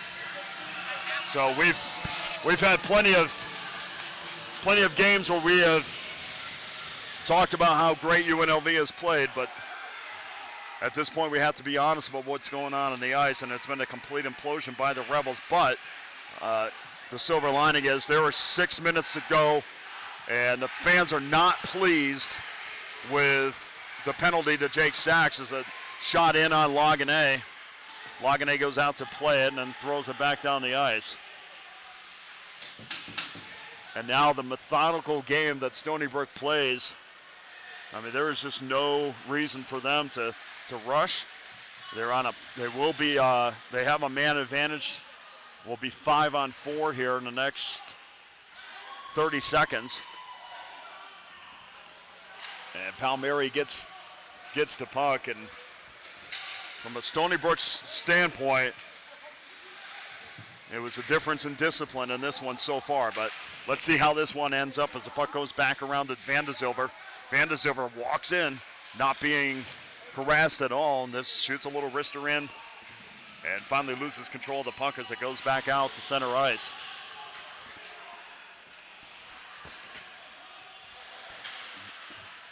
Van de Zilver with the puck once again and then throws it into the corner. Rebels able to, and Turcotte chases it. Good play there by Lockwood.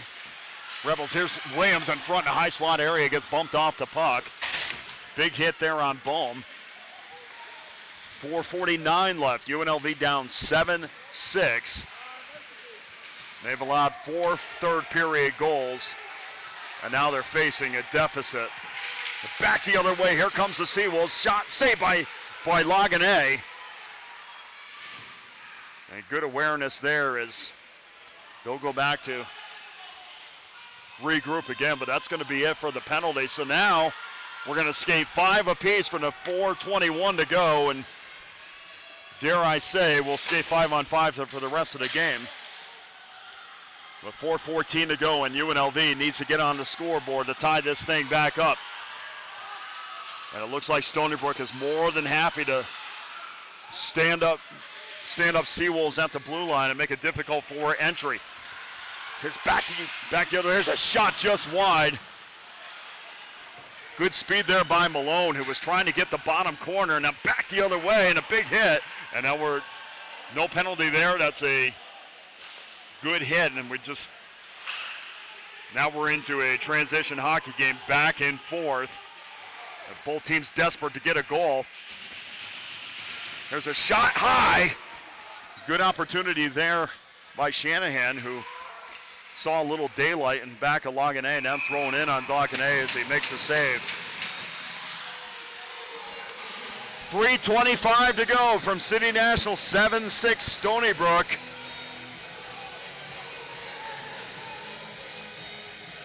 And you have to think over the next 3 minutes plus, this is going to be the most intense hockey that this Rebel team has played all season, really.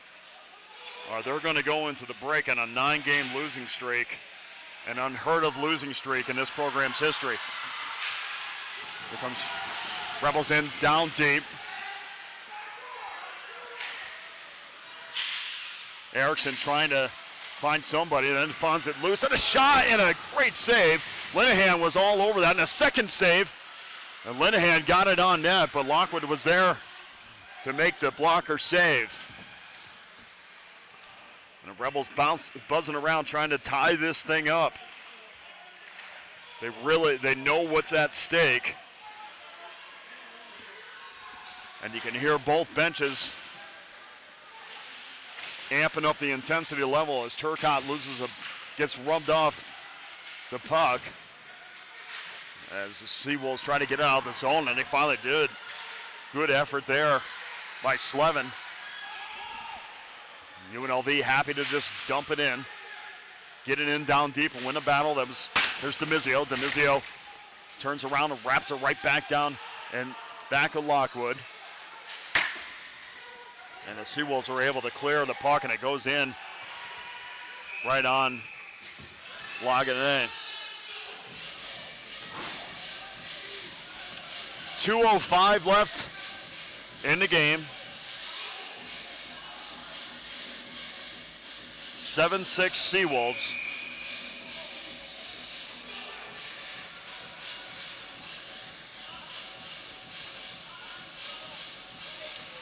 Face off to the left of Laganay. Rebels win the draw, and then we have a whistle. Don't worry, it's not a penalty.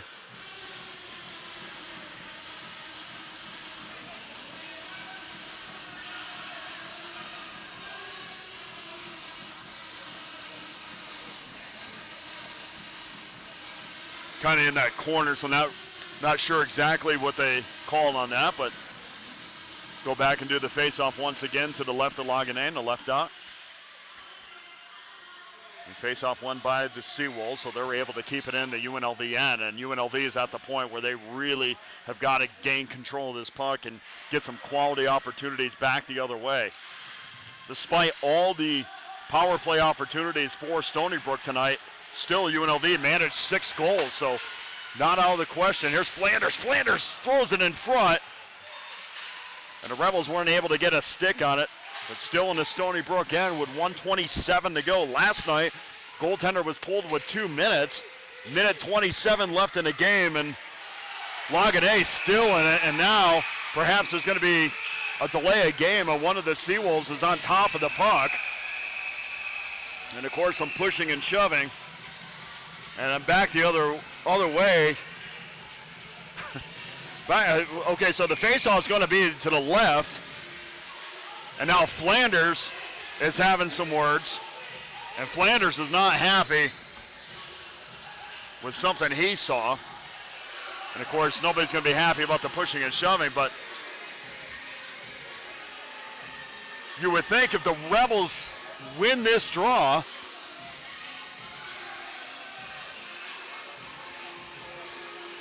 I mean, I realize that game score differential does play into the rankings.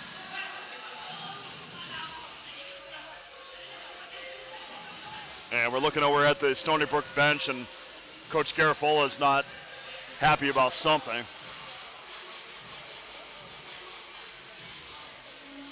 And I don't think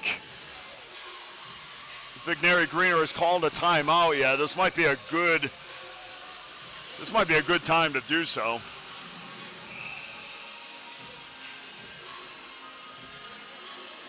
And Laguna's still going to be in the crease. Let's see what the faceoff's going to be.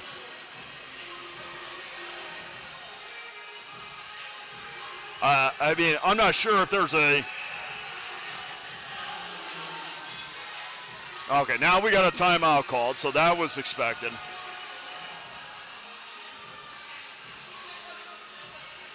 All right, so good timeout there, and we'll see what comes of it. So,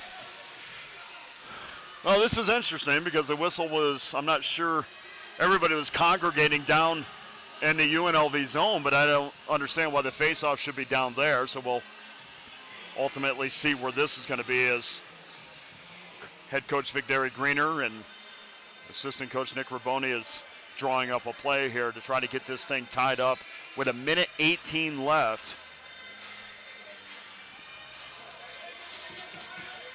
And remember last year, UNLV went to Stony Brook to end their season and were beaten twice by Stony Brook.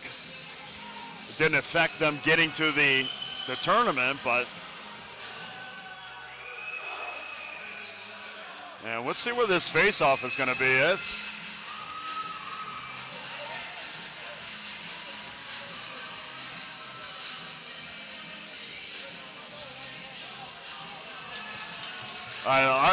I'm not sure why it's going to be right of Laguna when the whistle, the last whistle that blew was in the Stony Brook end.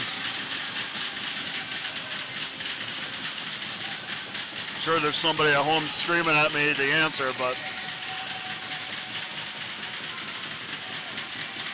didn't see anything that would warrant it being down in that end, but certainly the Stony Brook bench is making a lot of noise at this point, and referee once again going on over to UNLV bench. So we'll see when Laguna is going to get pulled. Certainly not in this situation he would get pulled. But if they win the draw and get it out of the zone and at least clear the red line, I mean, you got to get them out of there, I would think. And there it goes, and Laguna still in the crease. I guess you're going to keep them in at this point. The puck is deep now, and Laguna still staying in the crease. So 1 minute remaining, and we're going to have an icing call there. So we'll go all the way back, and this is an important face-off win for UNLV. 56 seconds left, and you got to think Laguna's got to come out now that the draw is in the offensive zone. 1, 2, 3, 4, 5, 6. Okay, so he is out now with 56 seconds left, and this is an important draw for UNLV.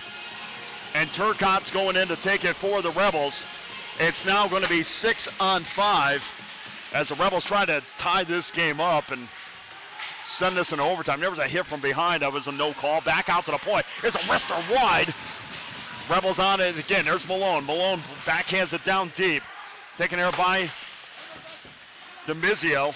DeMizio trying to keep it in the zone, was able to do so. The Rebels with 34 seconds left, still in possession. There's Malone. Malone tries to backhand it in the low slot area. And nobody there for UNLV, and it clears the zone, and it goes all the way back with 24 seconds left and doesn't quite reach the goal mouth. So UNLV might have one more opportunity. Back the other way. Here's a shot and a save by Lockwood. 11 seconds left. UNLV battling in the corner. Back out to the point. Wrister, or slapper high. And we have 5 seconds to go in the game, and the puck goes out of the zone. And Stony Brook is going to win this one in dramatic fashion. 7-6 here at City National, and rightfully so. They are celebrating, and it is going to be a happy trip home for the Seawolves. And you have to give them a lot of credit, because no matter how much they were behind, they just kept on playing their game. And we'll see if and they're saluting our crowd. And we'll see exactly. I'm sure our crowd is giving them pleasantries, and they're waving goodbye back. And now the handshake has center ice.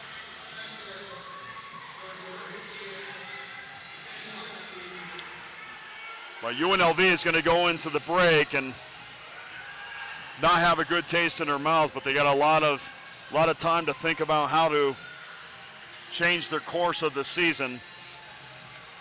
And we'll definitely see you back here on the 4th of January against Jamestown.